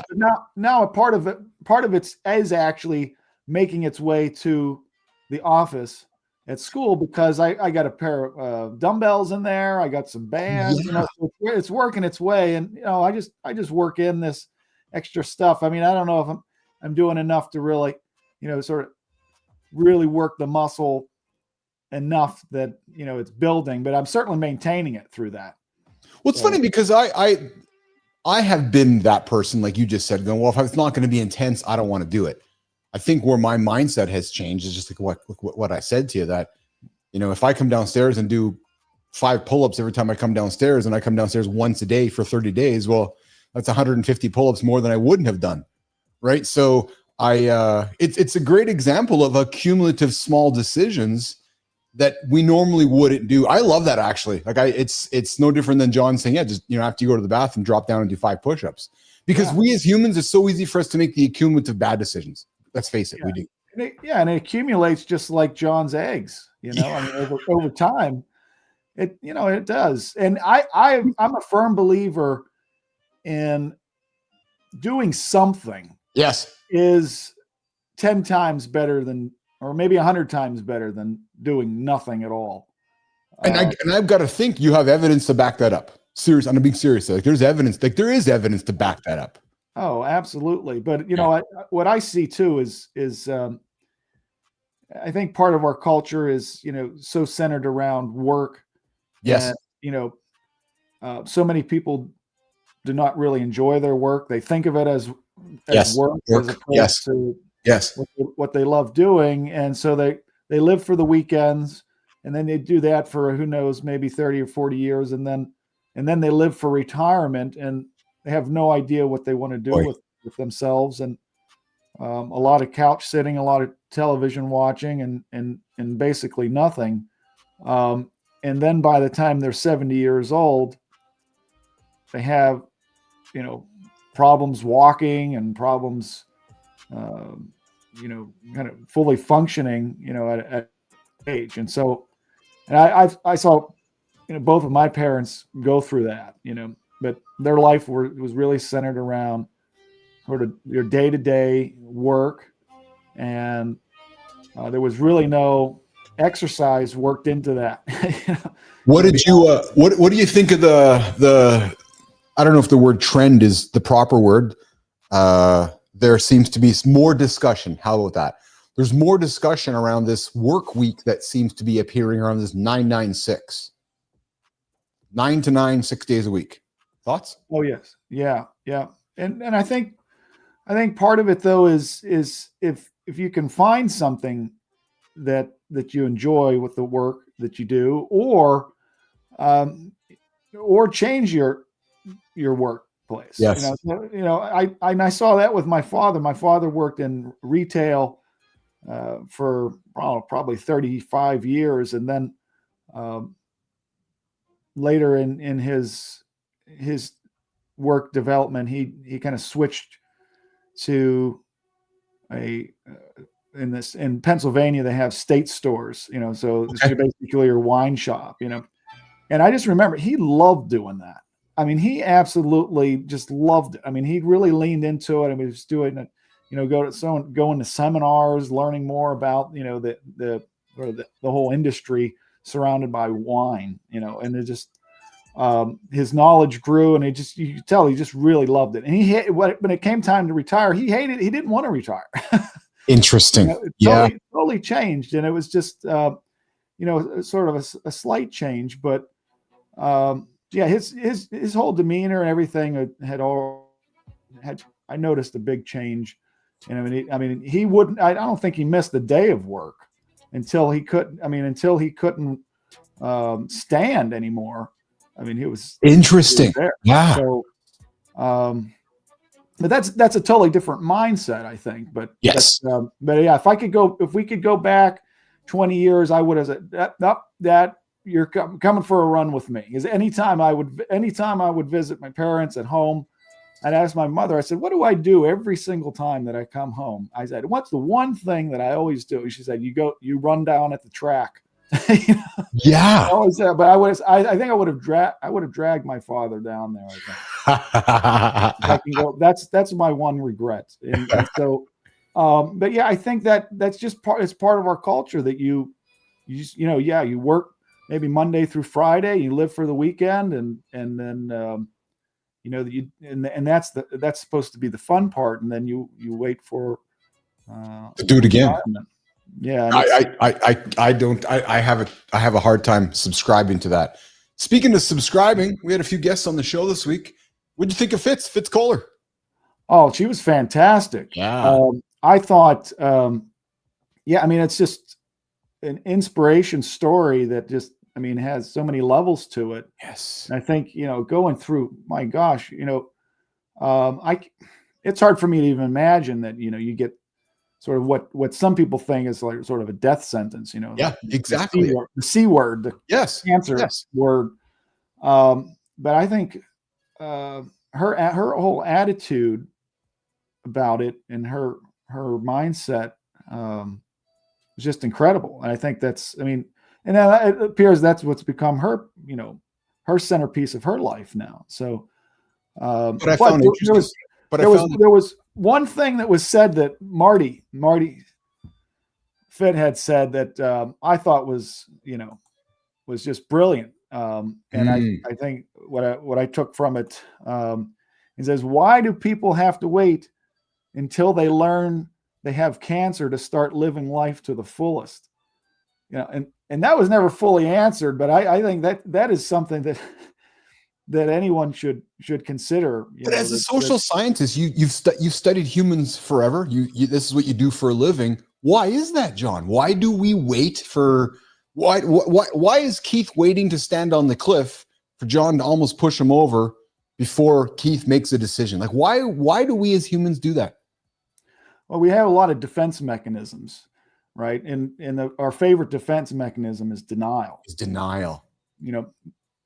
Yeah. You don't want to have the problem, so maybe I don't have the problem. Yeah. Somebody else has the problem. It's never me. There's a whole set of defense mechanisms, but they all sort of run back towards denial. And then we convince ourselves of that denial, don't we, Jon? And then we start and then just like we talk about, our brain tells us stories. Our brains walk us through those denial stories over and over, don't they? Yeah, and then it gets projected onto other people as well too. So it's like, it's not me that has a problem. It's just it's Keith that has a problem with my lifestyle. There's nothing wrong with the lifestyle. It's just that it's his perspective, and so forget him. I'm not talking with him anymore. So that's usually what I think happens, and people shut people out. Family members, for whatever reason too. I keep hearing this.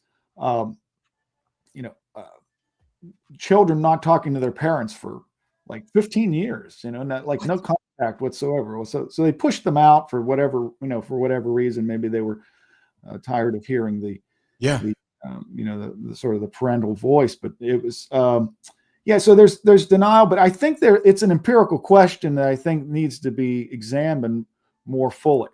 Is why does it take so long? And people talk about, sort of hitting rock bottom, from your own perspective. And there appears to be a lot of evidence for that, especially with addictions. People have to get to a certain point. They got to get to the edge before it's tight. Like, gee, maybe I should do something different here. Well, Melissa says here, and humans, and you'd know this too, humans are incredibly apathetic. Once apathy creeps in, we're not maybe making decisions we should be making, perhaps, or considering decisions because apathy creeps in, right? Not only that, but then we also look for people that might agree with us. Oh, right? Then you surround yourself with that. Yes.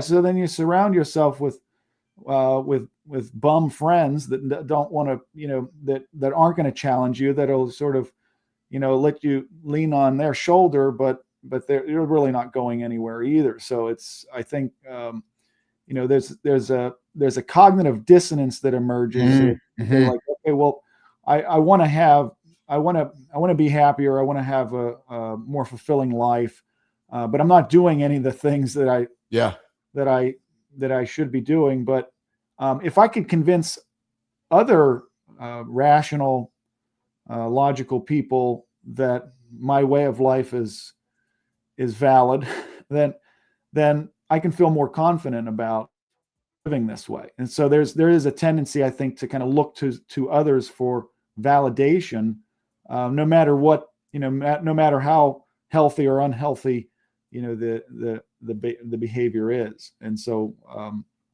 I think that's a good segue to the last guest that we have. But before we do that, Mike Sullivan says the wake up take action point for me, and Sully says, was realizing how many summers are left.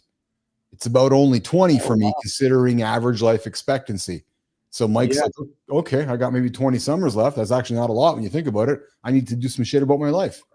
Oh, absolutely. There's some really, remind me of some really cool research that was done at, I'm trying to remember the researcher's name. She was out at Stanford for a number of years. Her whole career was kind of studying what do people do in the sort of the last stage of their life, really? social.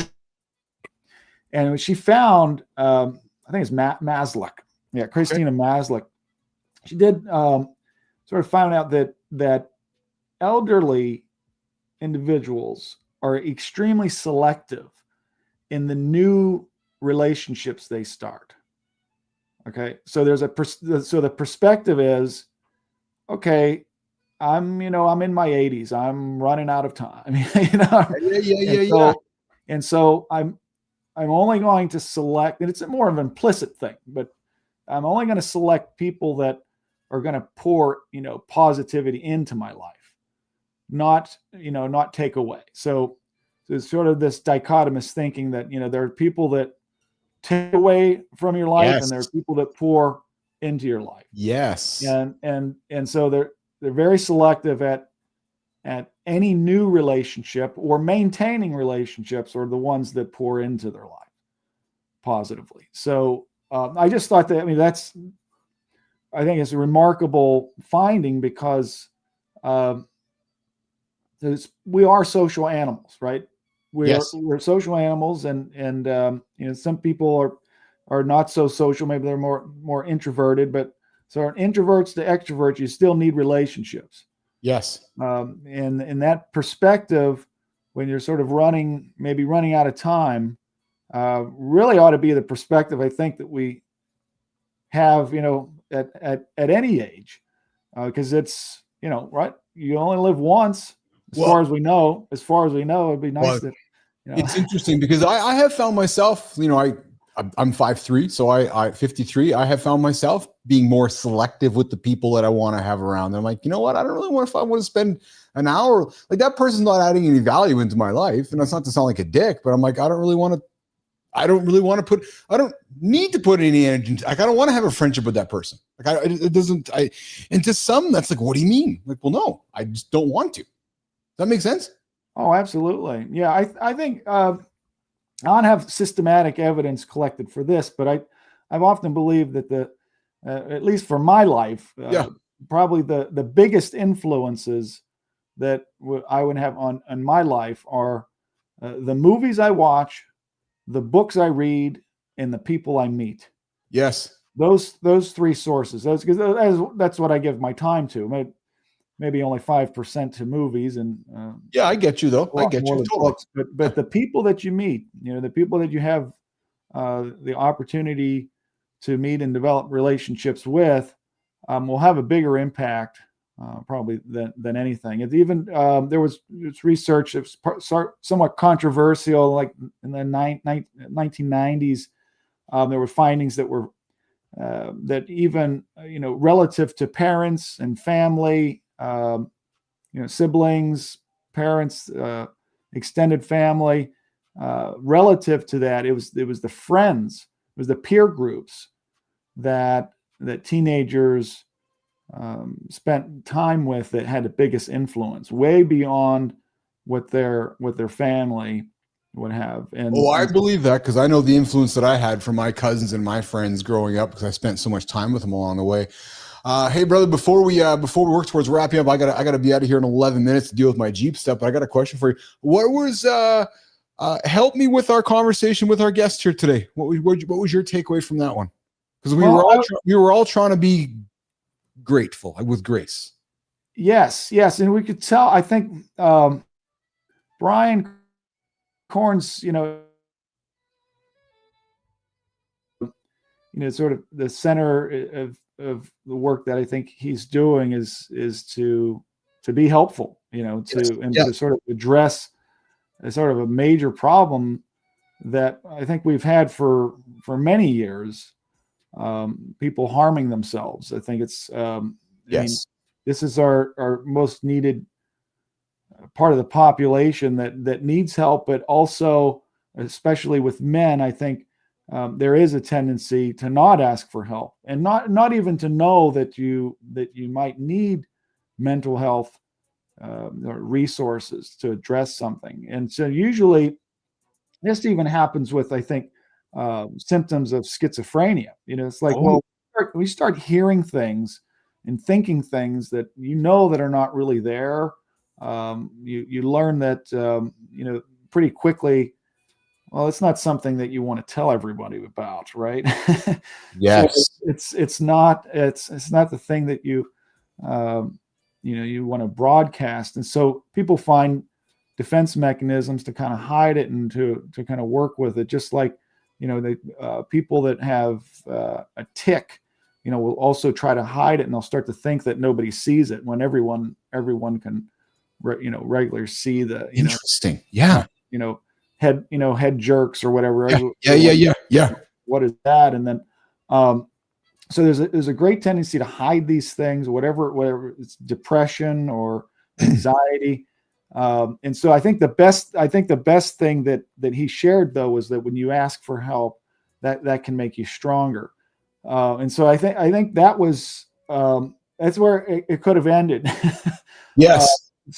But I think, I think he's clearly searching for some answers, and there is a tendency, I think, to want the easy fix.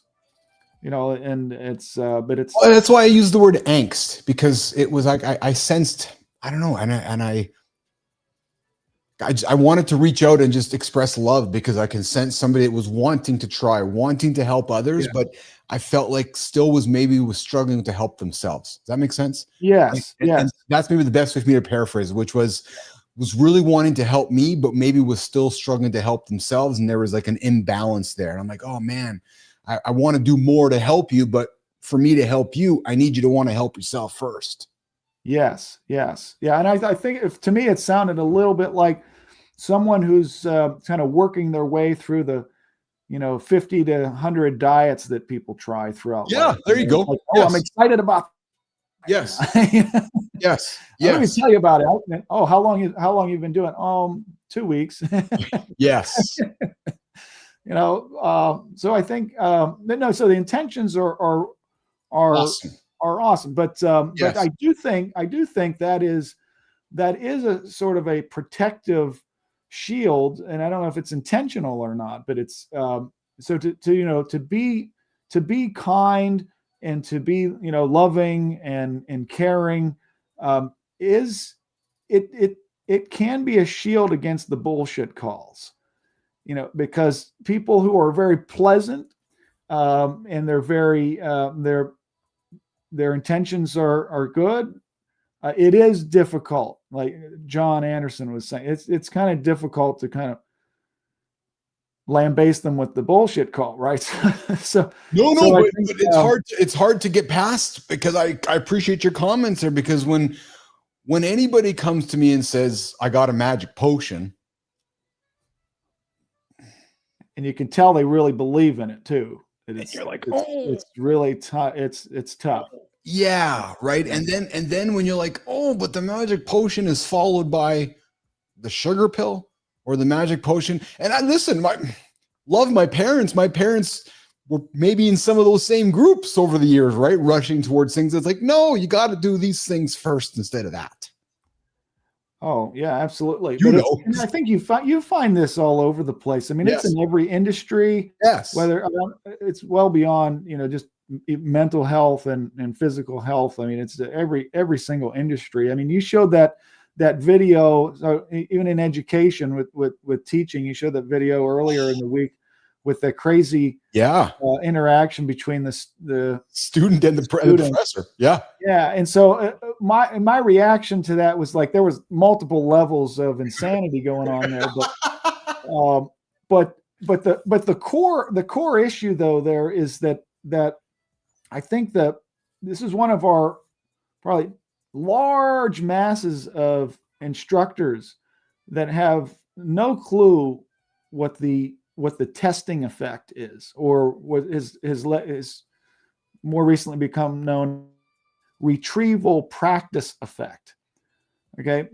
And so I've been telling my students for many years to pair with another student in class. You make your own practice test. I'll make my practice test. We'll exchange practice tests. We'll make additional, and everybody makes a practice test, because taking a practice test is the absolute hands down best way to retain information that you study.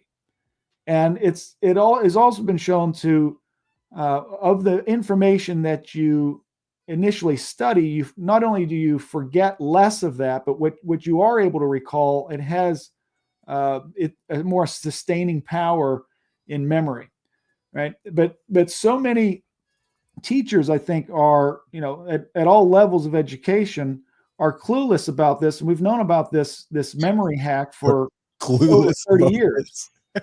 and AI is like creating your practice tests on steroids. And it's one of the best uses, I think, of AI. Don't even get me started. When I talk to my kids about how the teachers say you can't use AI, and I'm like, it just gets my knuckles in a knot, man, because we're not teaching our kids. We're not teaching our kids. Like that, John, they had my daughter labeling a fucking piece of paper where California was. What? Yeah, that's disturbing. It is, and John, and it's a private school that I'm paying money to send my kid to. Yeah, and they're still coloring. Right? There's so much. I mean, there's with so much to learn that can be life changing. I think it's something though that I think the tool of AI in that arena, it must be embraced, because it's not going away. I mean, imagine where AI is going to be 5 and 10 years from now. I mean, it's. I said to Piper yesterday, I said, Pipes, I'm sending a typewriter to school with you on Monday. It's like, a typewriter? I go, yeah, because you're going to put it on your desk and you're going to say to the teacher that I'm not using the computer anymore. I'm using the typewriter. And then the teacher's going to say, well, why the fuck would you do that? Why aren't you using the computer? And then you're going to say to the teacher, the same reason that you're not letting us use AI. Mm-hmm. And then the next day, Piper, you're going to take your abacus and a box of marbles to math class. She's like, why? So you can show the teacher how you're going to count with marbles. Anyways, we got to rock and roll. Hey, I do know this, brother. I learned something today, and I'm going to have some fun with you. So did you hear about the big gold Rolex solid clock sitting on the man with orange hair's desk? No, I didn't. Yeah. So there was a Swiss contingent that ended up in Maryland this last week, and a gift ended up on the desk, and it's a solid gold Rolex. So get this. Apparently it works because breaking news, America has just dropped the tariffs on Switzerland from some thousands of percent to 15%. So I'm joking because telling you, man, the learning John Petrocelli, bribery works. Yeah, that's well. Because listen, dude, I'm telling you, man, humans have relations. Yeah, there it is right there. So, Jimmy, I don't know if you can see, but there's that's not that one, Jimmy. Yeah, there's right there. Yeah, it's a massive hard, like it was carved out of gold. It was dropped last week, and now today they've reduced the tariffs. So so at home right here in Canada, maybe if we want to get our tariffs reduced, we can go give some gifts to the. That's like third world level corruption, you know. If that's what's really going on, I mean, yeah, that is disturbing. But I think it's probably going on a lot more. Oh, come on, we know it goes on everywhere, pal. We know it goes on everywhere. In places that we can't see. What's it called? What's it called in the legal world? Isn't it called quid pro quo? Isn't that how it's called, Johnny? Quid pro quo? Isn't that what it is? When quid pro quo, which is you give, I give, right? It's like a little bit barter, right? Yeah, the Latin root of that. Oh, yeah. I mean that's ageless. Yes, it is. And it's difficult. Yeah, and it's difficult to be evaluated or to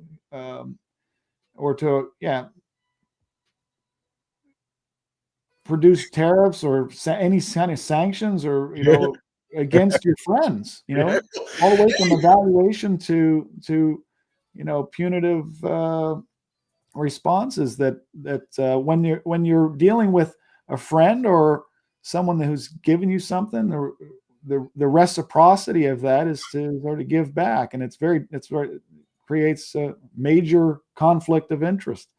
Yeah. Like the big building that I'm attaching to the house that I'm temporarily living in, because I'm not leaving the house in a few years. I'm not building a gazillion-dollar ballroom, and I'm not getting a brand new jet to leave. I can't say that your suspicion and your the peculiarities are unfounded or unwarranted. It does seem a little strange. This is where I believe I can have some fun with my role, because I'm the Canadian host who can observe what happens on both sides, and I can offer commentary that people can read between the lines in. But I'm saying, John, if you want to give me $100 million so I can add on to my house, you might say, but Keith, you got to move out in a few years. No, you can come and hang out with me in a few years in the addition, and I'll fly you on my new plane. Yeah. And I'm creating another bungalow here for the White House. Yeah, it does seem somewhat strange, because the behavior would look apparently very different if I'm leaving in 3 years versus I'm gonna 100% jack up here for a good long time. One of my favorite segments from the week, Dr. Jon Petrocelli joins us every Friday here. At least he's been joining us every Friday. It's one of those segments that's come to life, and I love it, man. I just fucking love this segment. But dude, I got to let you go because I got to do a closing segment with Maya Reyes and Community Corner, and then good time, I got to go deal with the Jeep. Yeah, Petro, I got to go deal with my Jeep here today. So yeah, I understand. Hey, all right, man. Well, have a good one, and we'll see you next week. You betcha, pal. Have a good one, okay? Enjoy your weekend. All right, you too. All right, Dr. Jon Petrocelli's out of here, the bullshit professor. You guys can connect with Petro. He's on LinkedIn. I think he's on Instagram, LinkedIn. He's on the show every Friday. If you want to connect with John through me if you need to, if you can't find him on LinkedIn, but he is out there doing his thing. And what I love about it is the guy just puts the facts on the table and he backs it up with evidence and encourages us to ask questions, which I think we don't ask enough about. Speaking of questions, I know Maya Reyes is eager to get rock and rolling, and so am I, and so is Jimmy, and so is Melissa. So Maya, let's get into the Community Corner. It's time for the Community Corner, where we connect YouTube, LinkedIn, and Substack on Mornings in the Lab. Today we're talking about risk, but not the Wall Street kind. We'll dig into flirting without being a creep, choosing the fight that actually scares you, and living your values, even when it means sleeping on a beach. So fellas, what if the real red flag isn't fear, but comfort that never gets challenged? Over to you, handsome chief. Let's go.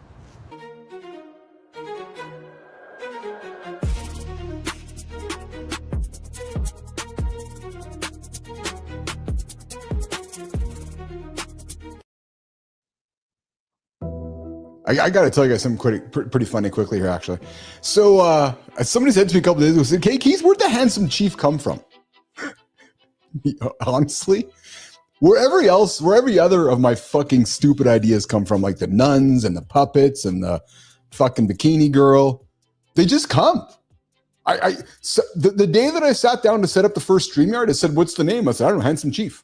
I just put it out there. Just fucking for no reason, just wrote it down. Not to be narcissistic, but I'm like, okay, I got to get people to be interested. So if I just put like Keith or just like, I don't know, it's like, well, it's that guy. So I just Handsome Chief and wrote it down. And next thing you know, it's just kind of taken a life of its own on. And yeah, maybe I self-named it, but there's something fun in that, right? So yeah, Jimmy's right. It does come from the squirrel. Yes, because squirrels perpetrate my head, and then I start finding things along the way, which exactly. Yeah, exactly. And yes, Mike Sullivan, the fire chief, was the jaws of life. Was cool. True story. Yeah. Oh yeah, Melissa's right too. Yeah, the cannabis certainly helps too. Yeah, it creates the creativity in my brain. No question about it at all, actually. So something to be said for the Handsome Chief probably came out of some cannabis-induced opportunity. Yeah, probably. Hey, Dr. Thomas Smithyman, a clinical psychologist, studied nearly 100 papers. Global HC is a great name, covers all the bases. Yeah. Hey, man, I don't know. His finding, Dr. Sullivan's findings was flirting isn't inherently risky. It evolved to reduce social risk when forming connections. The framework is warm ambiguity. Mix warmth, positivity, friendliness with uncertainty about romantic interest. Teasing, gentle jokes, ambiguous smiles. Well, this creates that push-pull dynamic. It keeps things safe and playful, and it allows plausible deniability. Here's the second principle, guys. Gradual progression, like tuning a radio from static to music. Start highly ambiguous. Get clear as interest develops. And then third, you may want to reciprocate. Only escalate when the other person invests time and energy back. We're teaching you how to flirt here, guys. True story here on the Big Morning Show. Problems will arise when you ignore these principles. But when you follow them, flirting is fun and safe. And hey, oh, look at that. The screen just died. Oh, good times. Hey, Jeep died yesterday. Screen just died right now. Yeah, good times. Oh, it's just rebooting back up. I wonder why it died. But hey, the key message with that one is this. If you're married or if you're in love with somebody, maybe the idea of using these flirting techniques might not be the best suggestion. True story. Yes, absolutely. All right, let's go over to Substack, guys. Let's move on over to Substack, where we have been spending a lot more time and energy ourselves inside the lab. The live conversation playbook. What? Yes. Guys, we've been working hard behind the scenes. We've launched inside the lab, the live conversation playbook, how to start your own live conversation. True story on Substack. And Chris Wojcik says, showing up is not enough for meaningful progress. Choose the toughest opponents, the challenging situations, the partner who always defeats you, because growth happens when you willingly step into difficult situations. Your fears, often exaggerated. The path to resilience is paved by facing discomfort head on. And hey, learning from what initially intimidates you is often the only way forward. So, merely showing up keeps you fragile. Choosing the hard path makes you anti-fragile.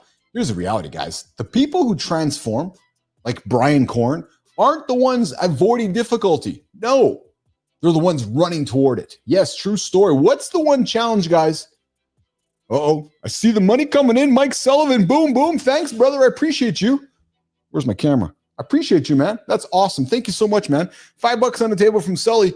Sully is one of our OGs here in the lab. A lot of love, man. I appreciate you for that. That's awesome. That is awesome. John Petcher, and if you ever change a Handsome Chief and going back to Joe Rogan and Howard Stern, says, what the hell, man? No way, man. Handsome Chief's not going anywhere. No, even when he's not so handsome, when he has no teeth. Yeah. Oh, I'm not talking about Matt Roof. No, I'm talking about myself. Hey, guys, LinkedIn says this. Self-discipline is living your values, not forcing actions, according to Simon Jeffries. Simon's got awesome content, guys. If you guys don't know who Simon is, go check him out on LinkedIn. Ex-Special Forces guy. Speaking of Special Forces guy, I got a guy named, I think his name is Mike Kelly. a U.S. Special Forces dude joining the show next week or the week after. He's like, I saw his bio. He's like, why'd you invite me to the show? I said, dude, look at your bio. My show's for men. There's going to be a lot of dudes that want to hear your stories about being a fucking special ops guy and doing crazy shit. Intelligence, special ops, doing some crazy, crazy shit. Speaking of special, Simon Jeffries, ex-Special Forces coach for entrepreneurs, had a choice. His choice was this. Yes, John P.K. Kelly. Thanks, Melissa. Book a hotel for his great aunt's 90th birthday or sleep on a beach. Guys, what do you think he did? He chose the beach.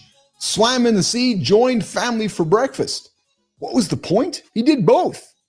Self-discipline isn't about forcing hard actions. It's about living according to your goals and values. Saying yes to the life you want despite the comfort. Nobody ever says, I'm sorry, rephrasing that. I don't have time, get up earlier. I don't have time, get up earlier. I don't have time, go to bed earlier.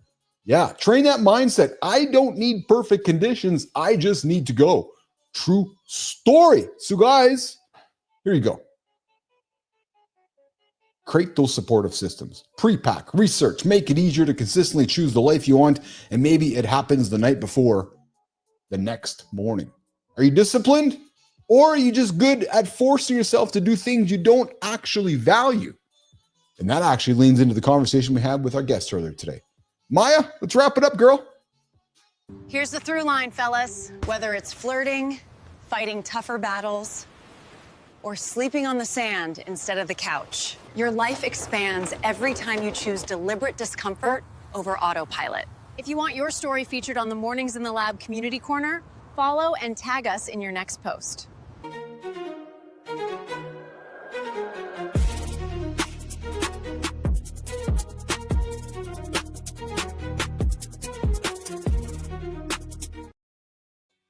All right, guys. Yep.